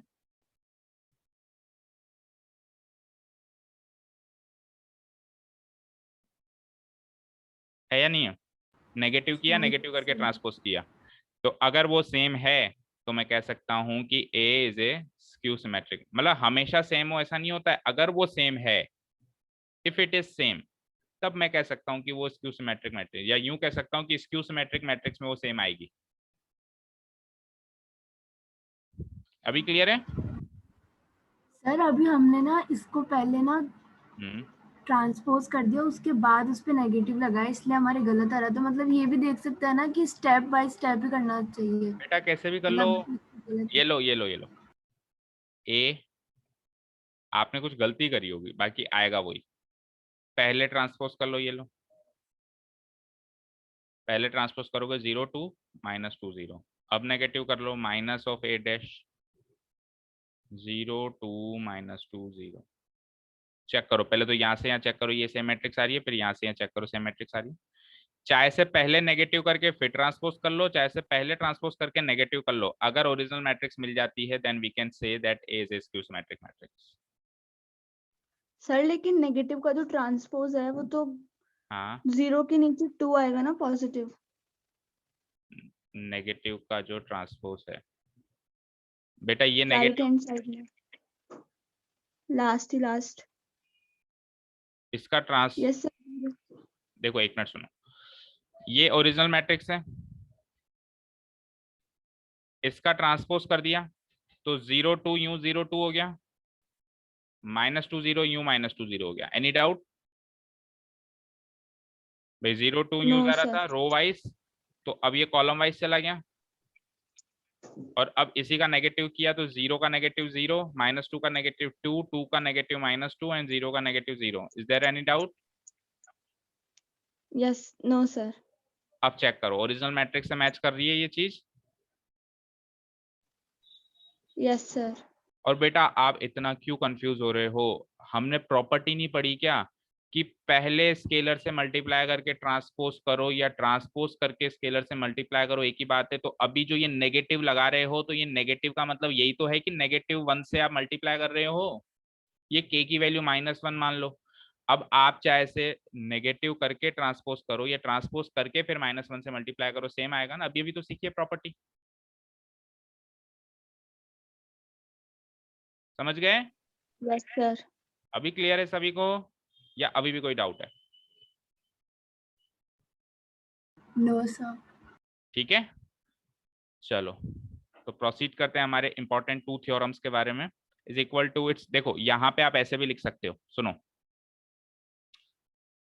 If it is equal to the negative of its transpose लिखा है, मैं यहाँ पे ऐसे भी लिख सकता हूं, transpose of its negative, it doesn't make any difference, क्योंकि नेगेटिव करके ट्रांसपोज करो या ट्रांसपोज करके नेगेटिव करो, कुछ फर्क नहीं पड़ता। तो पहली लाइन को मैं ऐसे भी लिख सकता हूँ, और सेकेंड लाइन में तो फिर मैंने उसकी भाषा ही थोड़ी चेंज कर दी कि उसी मैट्रिक्स का ट्रांसपोज उसी के नेगेटिव के बराबर है। फिर तो मैंने बात ही ये वाली कह दी कि इसी मैट्रिक्स का ट्रांसपोज इसी के नेगेटिव, यानी एक साइड में ट्रांसपोज कर रहा हूँ, एक साइड में नेगेटिव कर रहा हूँ, दोनों चीजें मैं एक साइड नहीं कर रहा हूँ। और ऊपर वाली लाइन में मैं क्या है, दोनों ही चीजें एक साइड कर रहा हूँ, मैं ट्रांसपोज भी एक साइड ही कर रहा हूँ और नेगेटिव भी एक साइड ही कर रहा हूँ। तो उसमें फिर आप कंफ्यूज हो रहे हो कि सर पहले ट्रांसपोज करूं या पहले नेगेटिव, आपकी जो इच्छा है कर लो, चाहे से पहले नेगेटिव करके फिर ट्रांसपोज कर लो या पहले ट्रांसपोज करके फिर नेगेटिव कर लो। क्लियर है अभी? Yes sir.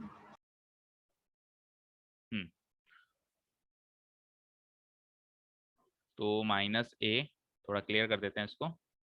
पहली लाइन में तो हमने क्या लिखा कि,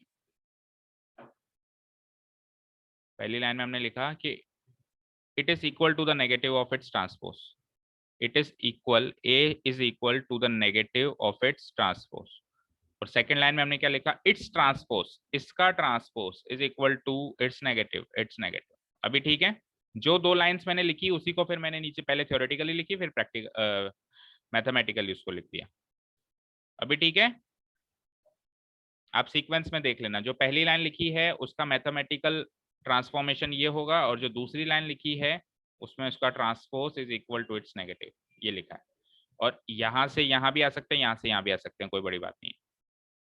क्लियर है बेटा? Shall we move further? Yes sir. Okay, let us do it और चलते हैं आगे। अच्छा जी, अब कंपोनेंट फॉर्म भी तो लिख लें। तो कंपोनेंट फॉर्म मैंने इसी की कंपोनेंट फॉर्म लिखते हैं हम। देखो इसको एक बार मैं डिलीट कर देता हूँ, अच्छे से लिखते हैं क्योंकि नहीं तो फिर ये पहले वाले के हिसाब से लिखी हुई है, फिर आप कंफ्यूज हो गए। ये लो जी, चलो आप बनाओ कंपोनेंट फॉर्म। बना सकता है कोई इस पहली चीज की, क्योंकि इतनी इतनी सारी मैट्रिसेस के मैंने आपको कंपोनेंट फॉर्म बना के बताई है, तो अब तो आप भी कुछ सीखे होंगे। इस मैट्रिक्स की आप कंपोनेंट फॉर्म बना सकते हो कि ए को क्या लिखोगे, चलो मुझे बताओ। ए की कंपोनेंट फॉर्म क्या लिखोगे? ए आई जे, हाँ या ना? एम बाई एन, यही लिखोगे। अच्छा, माइनस ए का Yes. ट्रांसपोज, माइनस ए का ट्रांसपोज, तो आपको माइनस भी लगाना है और ट्रांसपोज भी करना है, तो आई जे का जे आई, आई जे का जे आई। और जब आप ट्रांसपोज कर रहे हो तो ऑब्वियसली एन बाई एम तो लिखोगे ही लिखोगे, हालांकि एन और एम और एम और एन इस केस में बराबर है, वो हम नीचे लिख देंगे कि एम और एम इक्वल टू एन। तो ये तो हो गई पहली चीज का कंपोनेंट फॉर्म। ठीक है, दूसरी चीज का बनाओ। तो ए डैश करना है आपको। ए डैश का मतलब हो गया ए जे आई करना है आपको, और एम बाई एन की जगह आपको एन बाई एम लिखना है। और यहाँ पे अब ओरिजिनल मैट्रिक्स का नेगेटिव करना है, यानी कि आपको माइनस ए आई जे करना है। ओरिजिनल मैट्रिक्स में ए आई जे ही रहेगा, बस आपको नेगेटिव कर देना है। और ओरिजिनल है तो फिर ओरिजिनल के हिसाब से ऑर्डर भी एम बाई एन ही रहेगा। बताओ किसी को कोई डाउट?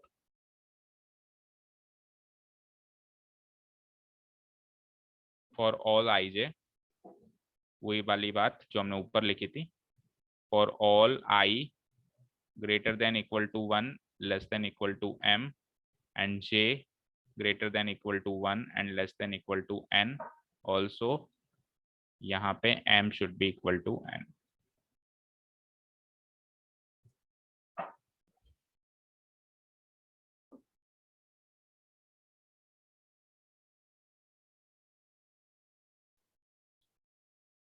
कर दिया नोट डाउन? अब हम इसकी कुछ इंपॉर्टेंट चीजों को एनालाइज करते हैं और उन बातों को एनालाइज करते हैं कि सर आप इतनी जल्दी कैसे symmetric and skew symmetric matrices का एग्जांपल दे पाते हो। भाई रटा हुआ तो है नहीं कोई भी एग्जांपल, इतनी जल्दी कैसे एग्जांपल दे दिया कि ये सिमेट्रिक होगा ही होगा और ये स्क्यू सिमेट्रिक होगा ही होगा। तो उसके बारे में चर्चा करेंगे, आप भी दे पाएंगे। चलें आगे। Yes, sir. ठीक है, तो कुछ नोट डाल के लिखना है हमको। देखो मुझे एक चीज बताओ, ये सब हम देख तो देंगे, फिर यहाँ से इंपॉर्टेंट थ्योरम शुरू हो गई, 2 थ्योरम्स है। मुझे एक चीज बताओ, पहले हम इसको डिस्कस करते हैं फिर लिखते हैं। मुझे एक चीज बताओ बेटा कि स्क्यू सिमेट्रिक मैट्रिसेस में हमने क्या सीखा कि negative of A I J equal to A J I, यही सीखा क्या? कंपोनेंट फॉर्म में यही सीखा क्या, बताओ? Yes, sir. Yes, और sir. ये हर एक आई जे के लिए अप्लाई होगा। अब मुझे बताओ डायगोनल एलिमेंट्स का मतलब क्या होता है? बताया है मैंने। What do you understand by diagonal elements? Mathematically क्या समझते हो आप डायगोनल एलिमेंट्स के बारे में? बोलो। सर जो एलिमेंट डायगोनल पे लाई करते हैं। वो डायगोनल पे लाया करते हैं, ये मैथमेटिकली नहीं बताया आपने, देसी भाषा में बताया। डायगोनल एलिमेंट्स का मतलब जहां पे आई एंड जे इक्वल है, this is the mathematical definition of diagonal elements. भाई 1 1 2 2 3 3 4 4, जैसे आई और जे इक्वल हो जाए, A11 या A22 या A33, ये डेफिनेशन है ना डायगोनल एलिमेंट्स की। और अगर I is not equal to जे है तो नॉन डायगोनल एलिमेंट्स है। सीखा था शायद हमने ये, आप भूल गए। बोलो आप समझ में आया? तो अगर आई और जे को इक्वल करना है तो ये चीज इसमें और इसमें अप्लाई करना जरा। तो ये सिमेट्री कुछ इस तरीके से आ जाती है, माइनस ए, आई और जे को इक्वल करना है तो दोनों को आई रख देता हूं मैं, आई आई रख देता हूं, और इधर भी पुट करो ए आई आई। तो यहां से क्या मैं ये कह सकता हूं, इस माइनस ए आई आई को भी मैं अगर आर एच एस में ले जाऊं तो ए I I plus A I आई, और एक साइड केवल 0 रह जाएगा, तो twice of A I I equal to 0। वहां से A I I equal to 0 upon 2 यानी कि 0। क्या समझे कि एक स्क्यू सिमेट्रिक मैट्रिक्स के सारे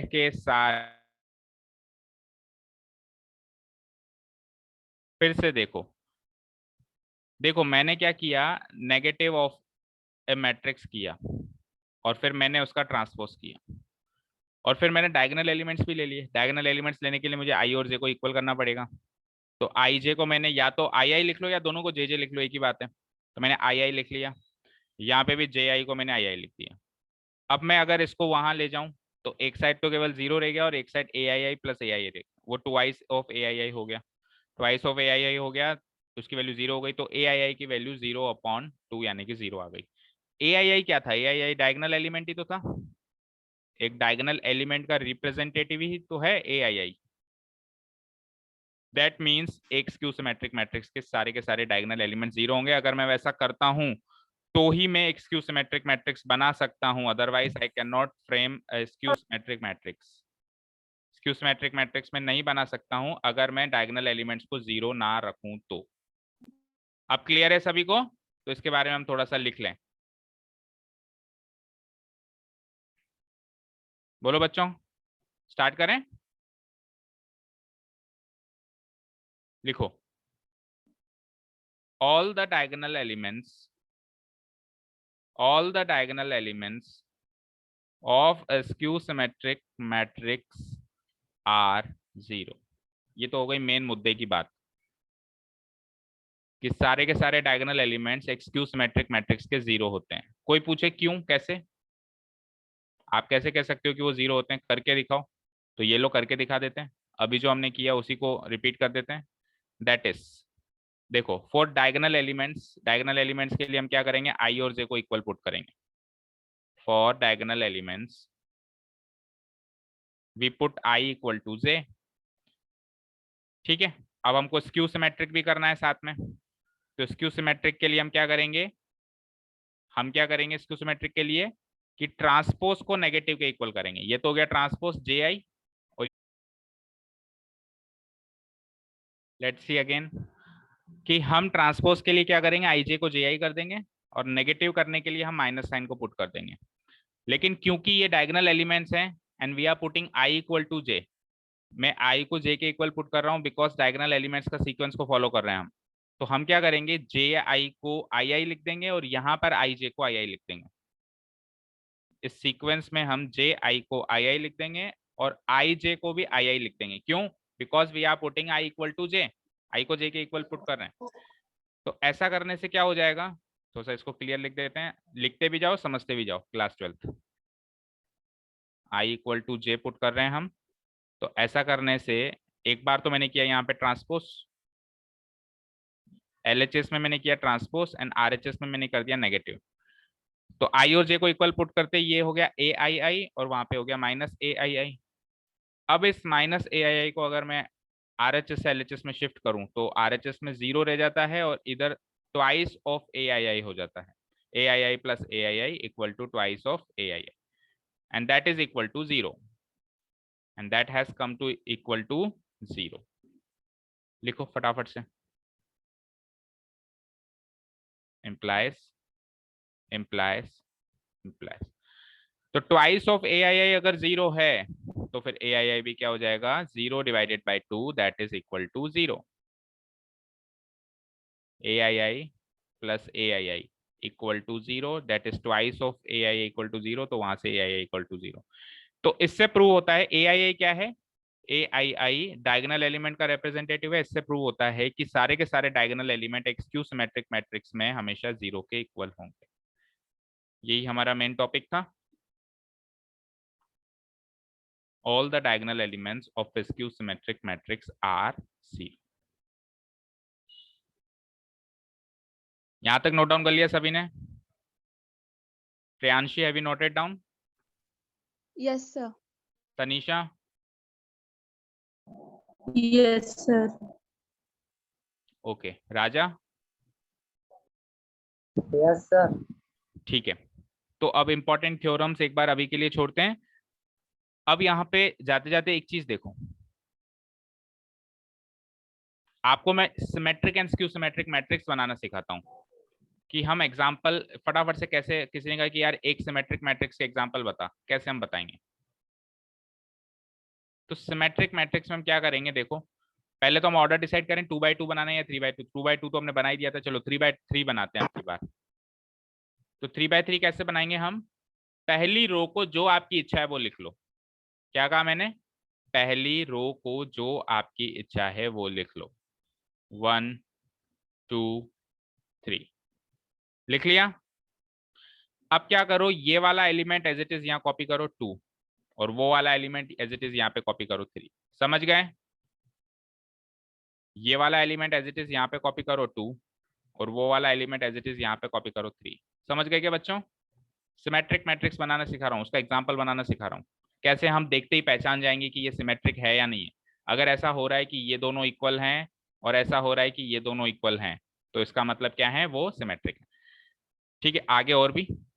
ये वाला एलिमेंट जो आपकी इच्छा है वो रख लो, जो भी आपकी इच्छा है। ये लो मैंने 5 रख दिया, कोई फर्क नहीं पड़ेगा। उसके बाद वाला एलिमेंट भी जो भी आपकी इच्छा है वो रख लो, कोई फर्क नहीं पड़ेगा। लेकिन जो यहाँ रख दिया, जो यहाँ रख दिया उसको यहाँ पे भी रख देना 6, और फिर लास्ट एलिमेंट अगेन कुछ भी रख दो। चेक करो क्या ये सिमेट्रिक मैट्रिक्स है क्या?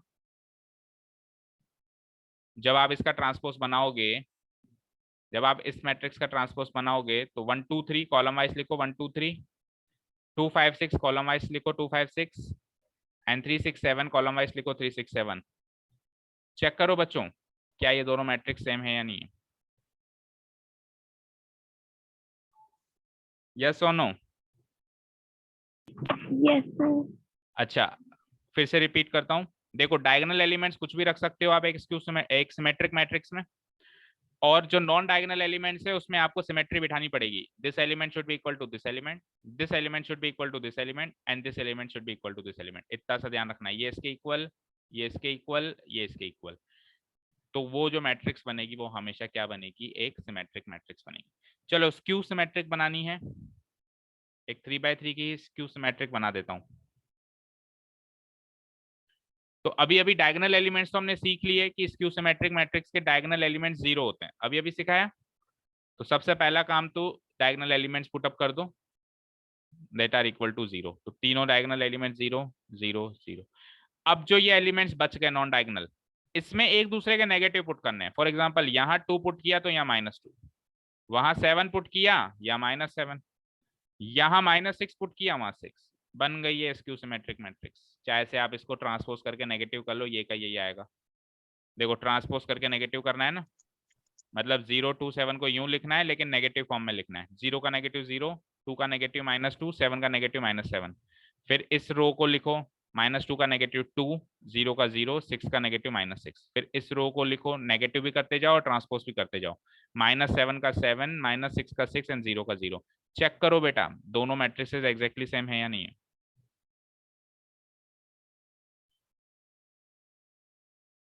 बोलो class 12th। Yes sir, same है। सेम है ना? तो बताओ अब किसी को प्रॉब्लम सिमेट्रिक मैट्रिक्स और स्क्यू सिमेट्रिक मैट्रिक्स बनाने में, या उसको एक ही नजर में आप परख सकते हो कि ये सिमेट्रिक है या स्क्यू सिमेट्रिक? उसको ट्रांसपोज करोगे, नेगेटिव करोगे, इतना प्रैक्टिकली तो आपको जैसे मान लो क्वेश्चन आ जाए उसमें चेक करने के लिए कहे तो आप करके दिखाओगे, लेकिन ओरली आपको पता होगा कि हाँ ये सिमेट्रिक है या नहीं है। केवल और केवल आपको क्या है, एलिमेंट्स पे थोड़ा सा परख करना है। सिमेट्रिक मैट्रिक्स में हमको क्या करना है, डायगोनल एलिमेंट्स कुछ भी हो कोई फर्क नहीं पड़ता। नॉन सिमेट्रिक मैट्रिक्स में डायगोनल एलिमेंट 0 होनी चाहिए, सबसे पहली बात। अब बचे बाकी के एलिमेंट्स, तो सिमेट्रिक में बाकी के एलिमेंट्स इक्वल होते हैं, 2 2 3 3 6 6। Non sorry skew symmetric matrix में बाकी के नॉन डायगोनल एलिमेंट्स एक दूसरे के नेगेटिव होते हैं। 2 -2, 7 -6, और 7 -7, और 6 एक दूसरे के नेगेटिव करते हैं। Is that clear? बोलो मनीष। यस। ठीक है, तो इस तरीके से हम symmetric and skew symmetric matrices frame करेंगे। अब हमारे नेक्स्ट जो टॉपिक है that is important theorems. 2 important theorems है जो हमको सीखनी है, थ्योरम नंबर 1, थ्योरम नंबर 2। इनका प्रूफ भी सीखना है, उसके बाद हम एक्सरसाइज पे मूव ऑन कर सकते हैं। Good morning to all of you.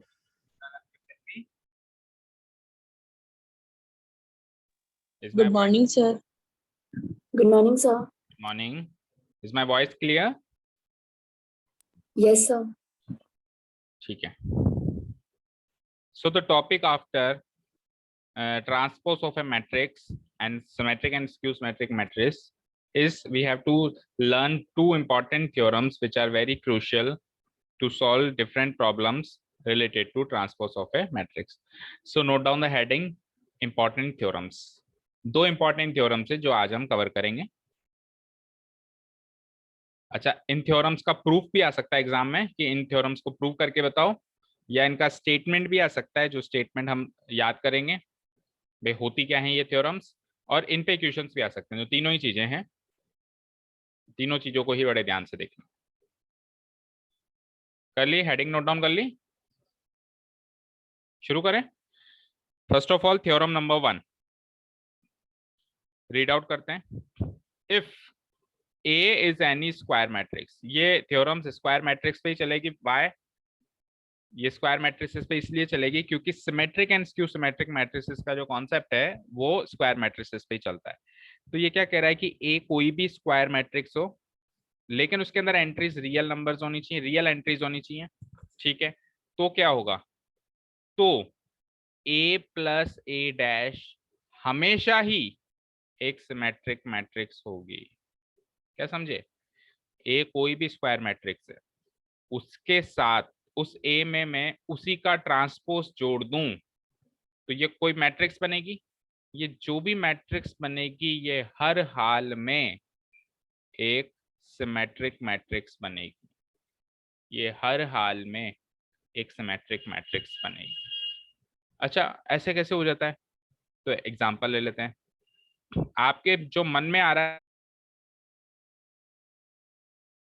तो अगर मैंने एक मैट्रिक्स बनाई A विच इज 1 2 3 4, अब बताइए इसका A ट्रांसपोज करो. एक बार इसका ट्रांसपोज करना सीखा ना आपने?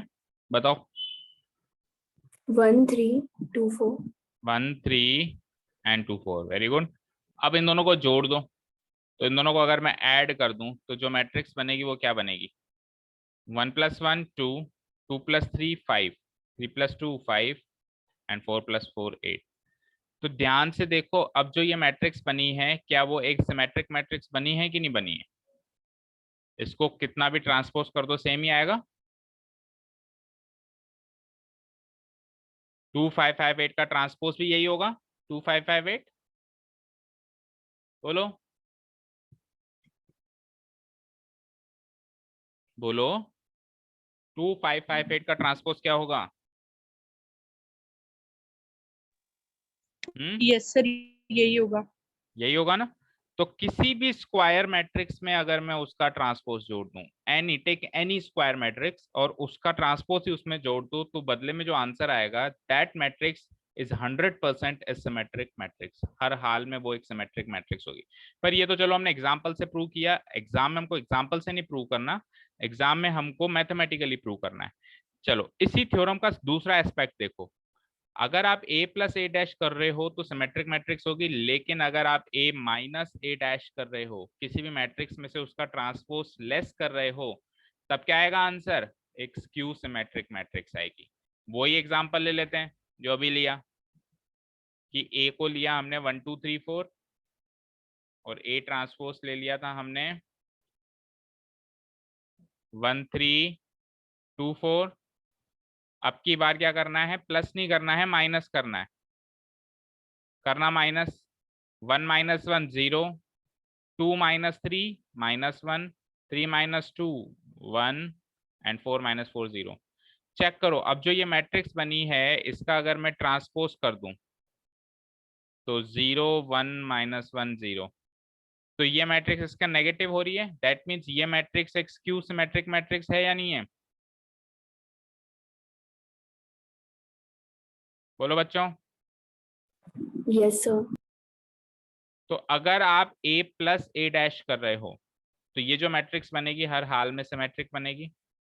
वहां पे A एक स्क्वायर मैट्रिक्स होनी चाहिए, और A - A डैश कर रहे हो तो ये जो मैट्रिक्स बनेगी वो हर हाल में स्क्यू सिमेट्रिक बनेगी, और वहां पे भी जो ये है A है एक स्क्वायर मैट्रिक्स होनी चाहिए. That is our theorem number 1। Theorem number 1 के ही दो एस्पेक्ट्स नहीं है, ऐसे मत मानना कि दो थ्योरम्स हो गई, ये थ्योरम नंबर 1 ही है, उसके दो एस्पेक्ट्स हैं कि if A is any square matrix with real entries, तो A plus A dash is always a symmetric matrix and A minus A dash is always a skew symmetric matrix। मतलब doubt का कोई chance ही नहीं है, हर हाल में ये symmetric है, हर हाल में ये स्क्यू सिमेट्रिक, कोई एक्सेप्शन नहीं है इस चीज का। ठीक है बच्चों, अब इन दोनों थ्योरम्स के प्रूफ्स देखते हैं। अगर एग्जाम में प्रूफ करने के लिए कह दे तो ऐसे एग्जाम्पल तो नहीं ले सकते हैं, क्योंकि एग्जाम्पल हम कब लेते हैं, जब चीज प्रूफ नहीं होती है, काउंटर एग्जाम्पल वहां पे हम ले सकते हैं। लेकिन यहाँ तो प्रूफ हो रही है, तो हो सकता है ये 1 2 3 4 में ही प्रूव हो। अगर मैं मैट्रिक्स चेंज कर दूं तो क्या पता ये प्रूव ना हो, तो ऐसे हम अनगिनत एग्जाम्पल थोड़ा ले सकते हैं, तुमको मैथमेटिकली प्रूव करना है। ध्यान से देखो, A प्लस ए डैश जो मैट्रिक्स थी उसको मैंने एक मैट्रिक्स का नाम दे दिया, मतलब उसको हमने सिंगल लेटर का नाम दे दिया B। Let A plus A dash B B। अब इस B का डैश करो, यानी B का ट्रांसपोज करो। तो B का ट्रांसपोज करने का मतलब है B की जो वैल्यू है A प्लस ए डैश, इसी का ट्रांसपोज करना, इसका होल ट्रांसपोज करना। अब हमने सीखा है कि A प्लस बी का होल ट्रांसपोज होता है A transpose plus B transpose. Similarly इसका होल ट्रांसपोज करोगे तो A का ट्रांसपोज अलग हो जाएगा और A ट्रांसपोज का ट्रांसपोज अलग हो जाएगा। इसको सॉल्व करेंगे तो A transpose as it is A transpose, लेकिन A ट्रांसपोज का ट्रांसपोज A हो जाएगा। ये थ्योरम भी हमने सीखी है। तो ये A डैश प्लस A आ गया, जिसको, और एडिशन कॉम्यूटेटिव भी होता है, ये भी सीखा है हमने, मैट्रिक्स एडिशन हमेशा कॉम्यूटेटिव होता है। तो A डैश प्लस A को फिर से मैं लिख सकता हूं A प्लस ए डैश, समझ आ रहा है? A डैश प्लस A को मैं फिर से नेक्स्ट स्टेप में क्या लिख सकता हूं, A प्लस ए डैश। अच्छा, A प्लस ए डैश तो B ही था, A प्लस ए डैश तो B ही था, तो चेक करो B डैश और B सेम आ गए। और अगर B डैश और B सेम आ गए दैट मीन्स B जो है वो सिमेट्रिक मैट्रिक्स होगी, और B क्या मानी थी मैंने, A प्लस ए डैश ही तो मानी थी, that means A plus A dash एक सिमेट्रिक मैट्रिक्स होगी। तो काफी इजी सा इसका प्रूव है, ना समझ में आया तो बता दो, वैसे तो आ गया होगा समझ में, फिर भी अगर कोई डाउट हो तो, और एग्जाम में इस तरीके से प्रूफ हमको करके आना है अगर इसको प्रूव करने के लिए कहता है तो।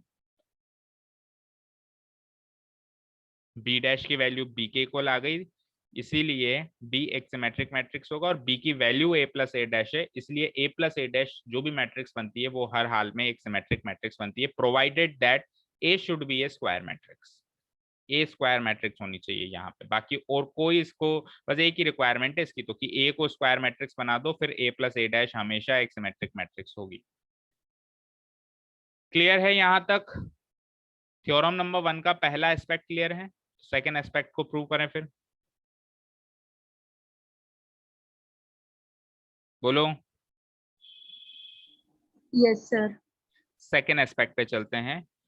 अब जैसे A प्लस ए डैश को B माना था, वैसे ही अब A माइनस ए डैश को हमको प्रूव करना है, तो उसको फिर एक तीसरी मैट्रिक्स मान लेते हैं C, और उसका ट्रांसपोज करने की कोशिश करते हैं। तो जब हम C का ट्रांसपोज करेंगे तो C की जो भी वैल्यू है A माइनस ए डैश, उसका होल ट्रांसपोज किया मैंने, सेकेंड, हाँ जी। तो C का की जो भी वैल्यू है A माइनस ए डैश, उसका होल ट्रांसपोज किया। सेम उसी लॉजिक से जो हमने पहले वाले एस्पेक्ट में हमने लॉजिक लगाया कि A का ट्रांसपोज हो जाएगा, ये ट्रांसपोज क्या डिस्ट्रीब्यूट हो जाता है दोनों में, इसमें भी और इसमें भी, तो यहाँ तो हो गया ये A ट्रांसपोज, और यहाँ पे A ट्रांसपोज का भी ट्रांसपोज जो कि A हो जाएगा। तो फाइनली हमारे पास है A dash minus A dash minus A।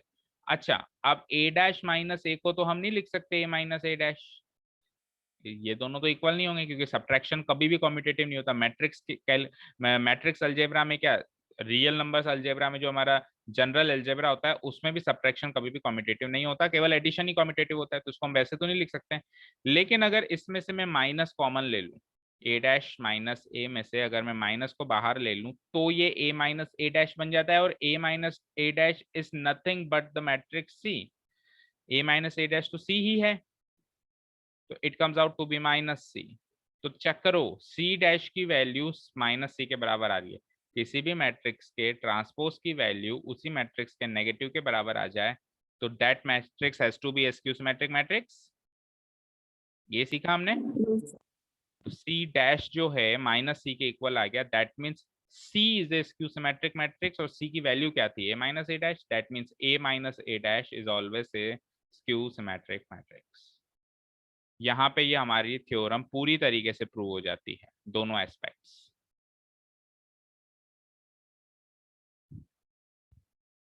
Hence proved.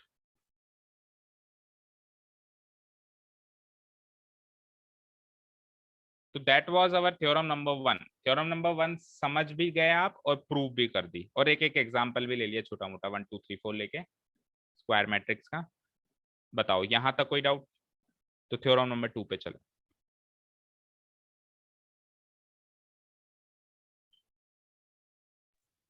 Sir एक बार जहाँ पर थ्योरम लिखी हुई है ना वहाँ स्क्रॉल कर दो.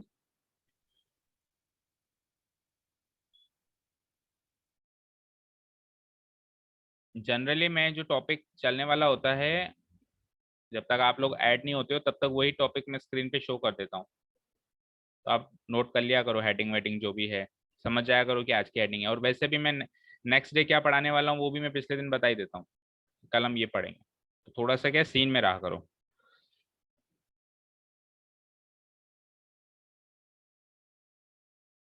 यस सर हो गया. चलते हैं थ्योरम नंबर 2 पे. थ्योरम नंबर 1 के दो एस्पेक्ट्स हैं कि a plus a dash will be a symmetric matrix and a minus a dash will be a skew symmetric matrix provided that कि a should be a square matrix. Theorem number 2 ध्यान से पढ़ते हैं पहले तो उसको. इसका स्टेटमेंट क्या है?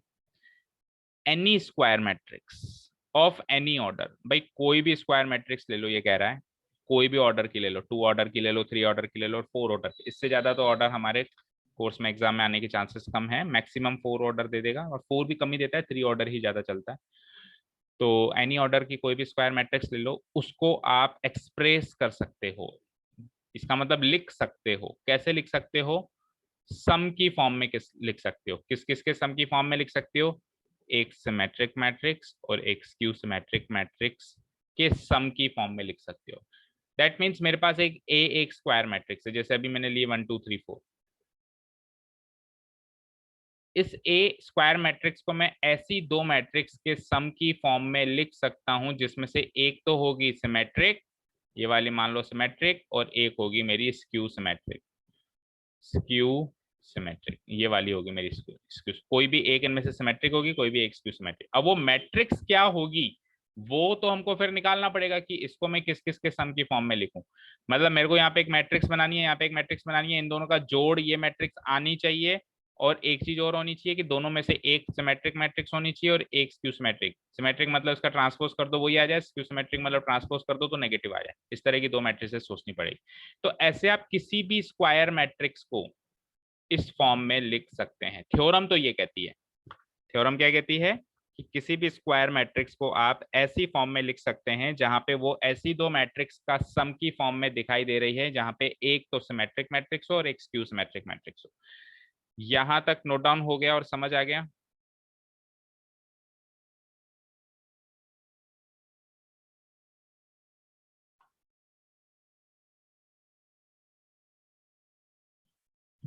बोलो.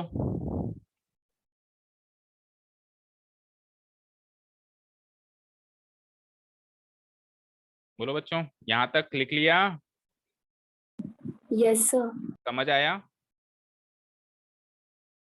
अब कैसे प्रूफ करते हैं थ्योरम का?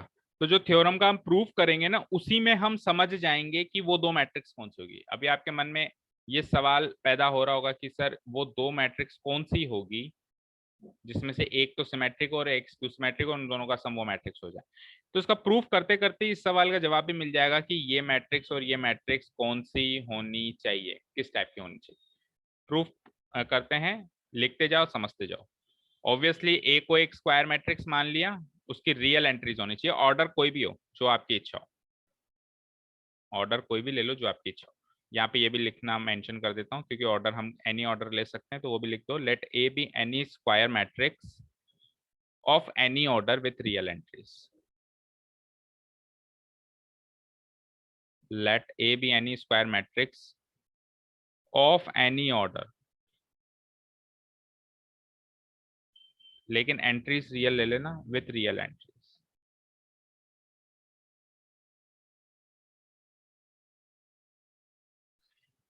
ए कोई भी स्क्वायर मैट्रिक्स मान ली हमने, कोई भी ऑर्डर की, और रियल एंट्रीज होनी चाहिए उसमें। अब थ्योरम नंबर 1 के हिसाब से अगर ए कोई स्क्वायर मैट्रिक्स है तो ए प्लस ए डैश करें और उसको बी मान लें तो वो सिमेट्रिक मैट्रिक्स होगी या नहीं होगी? अभी अभी पढ़ के आए, होगी या नहीं होगी बोलो? Yes, sir. होगी. होगी। Similarly A minus A dash एक स्क्यू सिमेट्रिक मैट्रिक्स होगी या नहीं होगी? जिसको सी का नाम दे देते हैं अपन, इसको बी का नाम दे देते हैं, इसको सी का नाम दे देते हैं। तो ये तो होगा ही होगा, ये तो अभी अभी पढ़ के आए हो आप 2 मिनट पहले, होगा ना ये तो? Yes, sir. यहाँ तक कोई डाउट नहीं है? ठीक है। अब मुझे एक चीज बताओ बच्चों, अगर ये कोई सिमेट्रिक मैट्रिक्स है, मुझे पता नहीं इसके एंट्रीज क्या है, तो इस पूरी मैट्रिक्स को मैं किसी भी स्केलर के से मल्टीप्लाई कर दूं, 2 3 4 5 6 जो भी, तो बदले में जो अब आंसर आएगा वो भी तो सिमेट्रिक होगा। यस और नो? होगा नहीं होगा? बोलो। Yes. सिमिलरली मान लो ये एक स्क्यू सिमेट्रिक मैट्रिक्स है, तो स्क्यू सिमेट्रिक मैट्रिक्स को भी अगर मैं किसी स्केलर के से मल्टीप्लाई कर दूं तो जो आंसर आएगा वो भी एक स्क्यू सिमेट्रिक मैट्रिक्स होगी। यानी सिमेट्रिक है तो सिमेट्रिक आंसर आएगा, स्क्यू सिमेट्रिक है तो स्क्यू सिमेट्रिक आंसर आएगा। यानी स्केलर से मल्टीप्लाई करने पे कोई खास फर्क नहीं पड़ेगा। यस और नो? Yes, sir. तो बच्चों a प्लस ए डैश अगर एक सिमेट्रिक मैट्रिक्स है तो इस a प्लस ए डैश को मैं किसी भी स्केलर से मल्टीप्लाई कर दूं, आंसर में भी सिमेट्रिक मैट्रिक्स होगी। और a माइनस ए डैश एक स्क्यू सिमेट्रिक मैट्रिक्स है, तो a माइनस ए डैश को भी मैं किसी भी स्केलर से मल्टीप्लाई कर दूं, वो भी स्क्यू सिमेट्रिक मैट्रिक्स होगी। होगी नहीं होगी?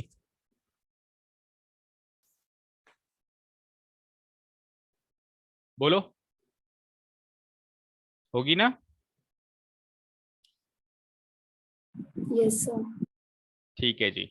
तो कौन सा स्केलर से मैंने मल्टीप्लाई किया? मैंने 1/2 से दोनों को मल्टीप्लाई कर दिया। मेरी इच्छा मैं किसी भी स्केलर से करूं, इस वाले मैट्रिक्स को मैंने 1/2, दोनों को मैंने 1/2 से मल्टीप्लाई, यानी हाफ बी कर दिया, बी का हाफ कर दिया, इसका मतलब a प्लस ए डैश का भी हाफ हो गया, और वो भी एक सिमेट्रिक मैट्रिक्स होगा, हर हाल में होगा। होगा ना कि नहीं होगा? बोलो।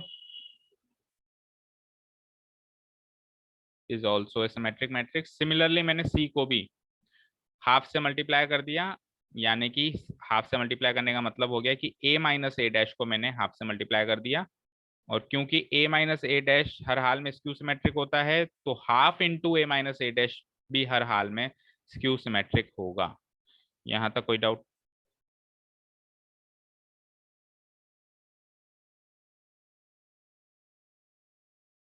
इस स्टेप में कोई भी डाउट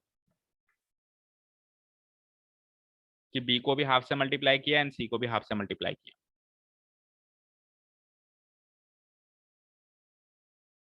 यहाँ तक कोई डाउट बच्चों?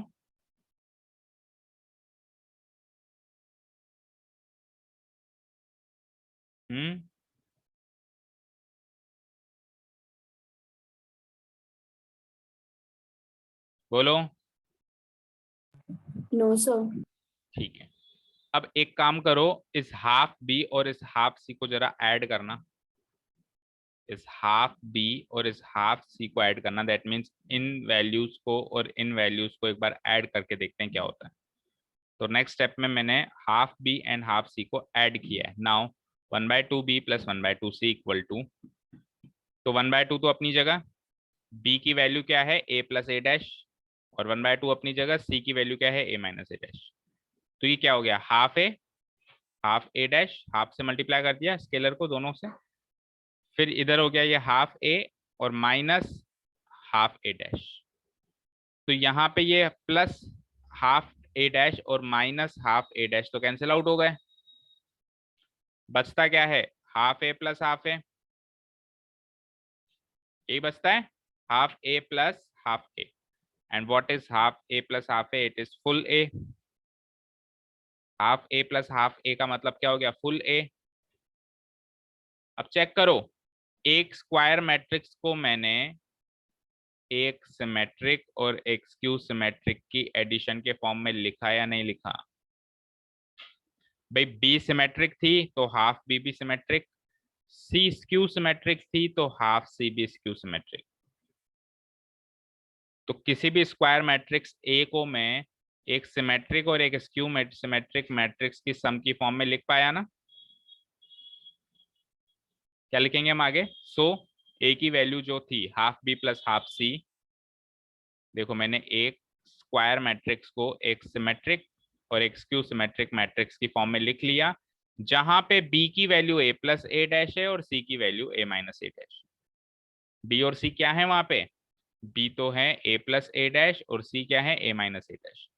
तो अगर आपको कहे जैसे for example A equals to 1 2 3 4, इसी को आप लिख के बताओ एक सिमेट्रिक और एक स्क्यू सिमेट्रिक मैट्रिक्स की सम की फॉर्म में, तो आप क्या कर लोगे? इसका ट्रांसपोज निकाल लोगे। क्या आएगा? 1 3 2 4।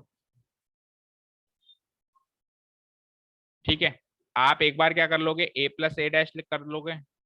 ए plus A dash, A plus A dash का मतलब हो गया 1 + 1 2 5 5 8। एक बार आप क्या कर लोगे? ए माइनस ए डैश कर लोगे। तो ए माइनस ए डैश क्या हो जाएगा? 1 - 1 0 -1 1 0। अब आप क्या कर लोगे? इनका हाफ करोगे, क्योंकि मान लो ये तो है बी और ये है सी, लेकिन इसका हाफ भी करना है तब जाके ए मिलेगा। तो इसका हाफ कर दो, 2 का हाफ 1, 5 का हाफ 5/2, 5 का हाफ 5/2, 8 का हाफ 4, प्लस उसका भी हाफ कर दो, 0 का हाफ 0, -1 का हाफ -हाफ, प्लस हाफ और 0। आप चेक करो जरा, इन दोनों मैट्रिक्स को ऐड करके क्या मैं ये मैट्रिक्स ला सकता हूं? चेक कर लो खुद आराम से।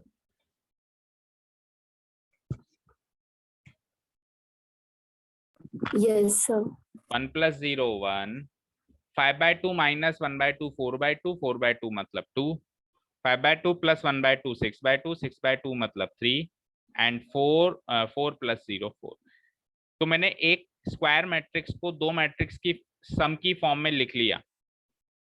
मैंने एक स्क्वायर मैट्रिक्स को दो मैट्रिक्स की सम की फॉर्म में लिख लिया, जहां पे पहली मैट्रिक्स एक सिमेट्रिक मैट्रिक्स है एंड दूसरी मैट्रिक्स एक स्क्यू सिमेट्रिक मैट्रिक्स है। तो ऐसे आप किसी भी मैट्रिक्स को एक सिमेट्रिक और एक स्क्यू सिमेट्रिक मैट्रिक्स की सम की फॉर्म में लिख सकते हैं। I think the illustration is very clear to all of you. फिर भी कोई डाउट है तो पूछ सकते हो। Excuse me sir. बोलो मनीष। सर इसमें हाफ ही तो लिया सर अपन ने। क्योंकि अपने को ए भी तो कंप्लीट करना है। अगर आप बी प्लस सी कर लो, अगर आप हाफ ना करो, बी प्लस सी सीधे ही कर लो। आपको सर बी है ना सिमेट्रिक मैट्रिक्स और सी है ना स्क्यू सिमेट्रिक मैट्रिक्स, इन दोनों का ही सम कर लो। तो देखो बी तो होगा ए प्लस ए डैश और सी होगा ए माइनस ए डैश, इन दोनों को ऐड करोगे ये कट गया, तो ए प्लस ए 2a हो जाएगा। यहाँ पे इस 2a की वैल्यू ए से मैच नहीं हुई ना भाई, इन दोनों को सम करके ये मैट्रिक्स भी तो आनी चाहिए। समझ गए क्या? करने में तो कुछ भी कर सकते हो। ये लो 3b + 3c कर लो। देखो अगर आप 3b + 3c करो, आपको सर कोई से भी स्केलर से मल्टीप्लाई करो ना, हाफ सी क्यों किया? ठीक है साम, मैं इसको 3b कर देता हूँ और इसको मैं 3c कर देता हूँ, यानी कि 3 × दिस 3 × दिस, तो 3a डैश और 3 - a डैश तो कट जाएगा, लेकिन 3a + 3a 6a हो गया ना। तो उस स्क्वायर मैट्रिक्स की वैल्यू आगे इक्वल नहीं आई ना इन दोनों के सम के बराबर। मेरे को तो इस स्क्वायर मैट्रिक्स को एक्सप्रेस करना है किसी भी दो मैट्रिक्स के सम की फॉर्म में। समझ गए? तो इसीलिए हाफ हाफ से सर 3 और माइनस क्या 3 और -3 ले सकते ना? देखो a को लिखा मैंने 3b प्लस इधर क्या लिख दिया मैंने -3c, करके देख लेते हैं। तो a + a 3 और -2 सॉरी 3 और -2, ठीक है। तो ये हो जाएगा 3 of a + a डैश, वो हो जाएगा -2 of a - a डैश। तो 3a + 3a डैश -2a और plus 2a dash, 3a minus 2a a और 3a dash plus 2a dash तो 5a डैश हो गया। क्या ये वैल्यू इसके इक्वल आई? तो एक ही तरीका है, आप यहाँ पे हाफ और यहाँ पे हाफ लोगे तभी इनका जोड़ बाकी से के बराबर आएगा, और कोई तरीका नहीं है। बोलो, समझ आया? Okay sir, yes. ठीक है ना? वैसे तो किसी भी स्केलर से मल्टीप्लाई करो, ये सिमेट्रिक और ये स्क्यू सिमेट्रिक बनेगी, लेकिन ऐसा स्केलर चुनना था ताकि इन सब का जोड़ बाकी मैट्रिक्स ए बनाए। ठीक है ना? इसीलिए हाफ ही लेना पड़ा, मजबूरी हो गई। क्लियर? अभी क्लियर है सभी को? बोलो गर्ल्स। ठीक है, तो मैंने क्या लिख दिया कि ए मैट्रिक्स को मैं half B plus half C लिख सकता हूं, जहां पे बी की वैल्यू ये है, सी की वैल्यू ये है। ऑल्सो हाफ बी करो यानी कि ए प्लस ए डैश का हाफ करो तो वो सिमेट्रिक मैट्रिक्स है, और हाफ सी करो यानी इस हाफ बी के बारे में बता रहे हो आप, हाफ बी करो तो ये एक सिमेट्रिक मैट्रिक्स है, यानी this matrix is a symmetric matrix. और हाफ सी करो यानी half of A minus A dash करो तो वो स्क्यू सिमेट्रिक मैट्रिक्स है। तो फाइनली जो क्लोजिंग स्टेटमेंट बनता है इस थ्योरम का वो ये बनता है कि किसी भी स्क्वायर मैट्रिक्स ए को आप इस फॉर्म में लिख सकते हो, half of A plus A dash plus half of A minus A dash, जहां पे ये पूरी चीज एक सिमेट्रिक मैट्रिक्स है और ये पूरी चीज एक स्क्यू सिमेट्रिक मैट्रिक्स है। तो आप किसी भी मैट्रिक्स को एक सिमेट्रिक और एक स्क्यू सिमेट्रिक मैट्रिक्स की सम की फॉर्म में इस तरीके से लिख सकते हो।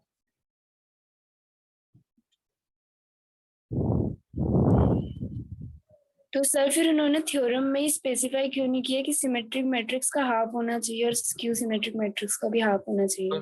जब अपन मैट्रिक्स का किसको किसी भी स्केलर से मल्टीप्लाई करें तो जो आंसर आएगा वो भी सिमेट्रिक होगा या नहीं होगा? थ्योरम में उन्होंने ये कहा कि किसी भी स्क्वायर मैट्रिक्स को एक सिमेट्रिक और एक स्क्रू सिमेट्रिक की सम की फॉर्म में लिखा जा सकता है।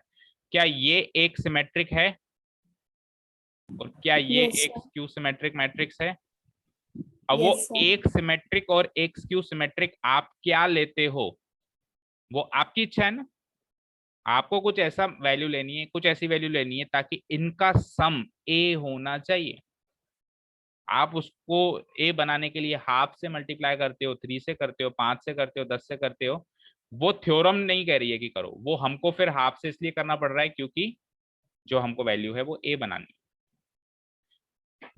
ठीक है तो सर हाफ के अलावा और थोड़ी कोई ऑप्शन है? ना, और मतलब कोई हाफ ही ऑप्शन लेना नहीं, नहीं? कोई ऑप्शन नहीं है।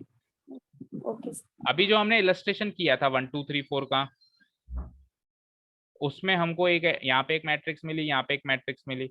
अब ये मैट्रिक्स किसी का हाफ करके आई है और ये मैट्रिक्स किसी का हाफ करके आई है, उससे मुझे क्या मतलब? मेरे को तो एक ऐसी मैट्रिक्स मिल गई ना जो कि सिमेट्रिक है, और ये मैट्रिक्स भी मिल गई जो कि स्क्यू सिमेट्रिक है, और इसका सम ये वाली मैट्रिक्स हो रहा है ना। समझ गए? अब उसको लाने के लिए मैंने हाफ से मल्टीप्लाई किया है, वो मेरी कैलकुलेशन है। समझ में आई बात? इस मैट्रिक्स को लाने के लिए मैंने इसी के ट्रांसपोज को जोड़ के उसको हाफ से मल्टीप्लाई किया, ये तो मेरी पर्सनल कैलकुलेशन है। समझ में आया क्या? Yes sir. तो हाफ से ही मल्टीप्लाई करना। ठीक है जी, तो ये हो गया हमारा थ्योरम नंबर 2 कंप्लीट। यहाँ पे हमारा सारे कॉन्सेप्ट, सारे नोट्स खत्म होते हैं बिफोर एक्सरसाइज 3.3। 4 कॉन्सेप्ट हमने मेनली सीखे। Transpose of a matrix, based on transpose of a matrix we studied 4 properties of transpose of a matrix. फिर प्रॉपर्टीज के बाद फिर हमने 2 इंपॉर्टेंट प्रॉपर्टीज सीखी मैट्रिसेस की, सिमेट्रिसिटी एंड स्क्यू सिमेट्रिसिटी, कब मैट्रिक्स सिमेट्रिक होती है और कब वो स्क्यू सिमेट्रिक होती है। एंड बेस्ड ऑन दिस फिर हमने ये 2 थ्योरम सीखी कि किसी भी अगर एक कोई भी स्क्वायर मैट्रिक्स, पहली बात तो सिमेट्रिक एंड स्क्यू सिमेट्रिक भी स्क्वायर मैट्रिसेस का ही कॉन्सेप्ट है, तो किसी भी स्क्वायर मैट्रिक्स के साथ उसी का ट्रांसपोज जोड़ दें तो वो सिमेट्रिक होगा, और फिर उसको किसी स्केलर से मल्टीप्लाई कर दें तो भी वो सिमेट्रिक होगा, और किसी भी स्क्वायर मैट्रिक्स में से उसका ट्रांसपोज घटा दें तो वो स्क्यू सिमेट्रिक होगा, उसको स्केलर से मल्टीप्लाई कर दें तो वो भी एक स्क्यू सिमेट्रिक मैट्रिक्स होगी। इन दोनों के सम के फॉर्म में मैं किसी भी स्क्वायर मैट्रिक्स को लिख सकता हूं। That was our theorem number 2. So that is all before exercise 3.3. ठीक है, एक्सरसाइज 3.3 से पहले जो हमको करना था वो हमने कर लिया है। अब एक्सरसाइज 3.3 का कुछ क्वेश्चन हम देख लेते हैं, थोड़ा टाइम बाकी है। Before that leave the meeting and join again fast.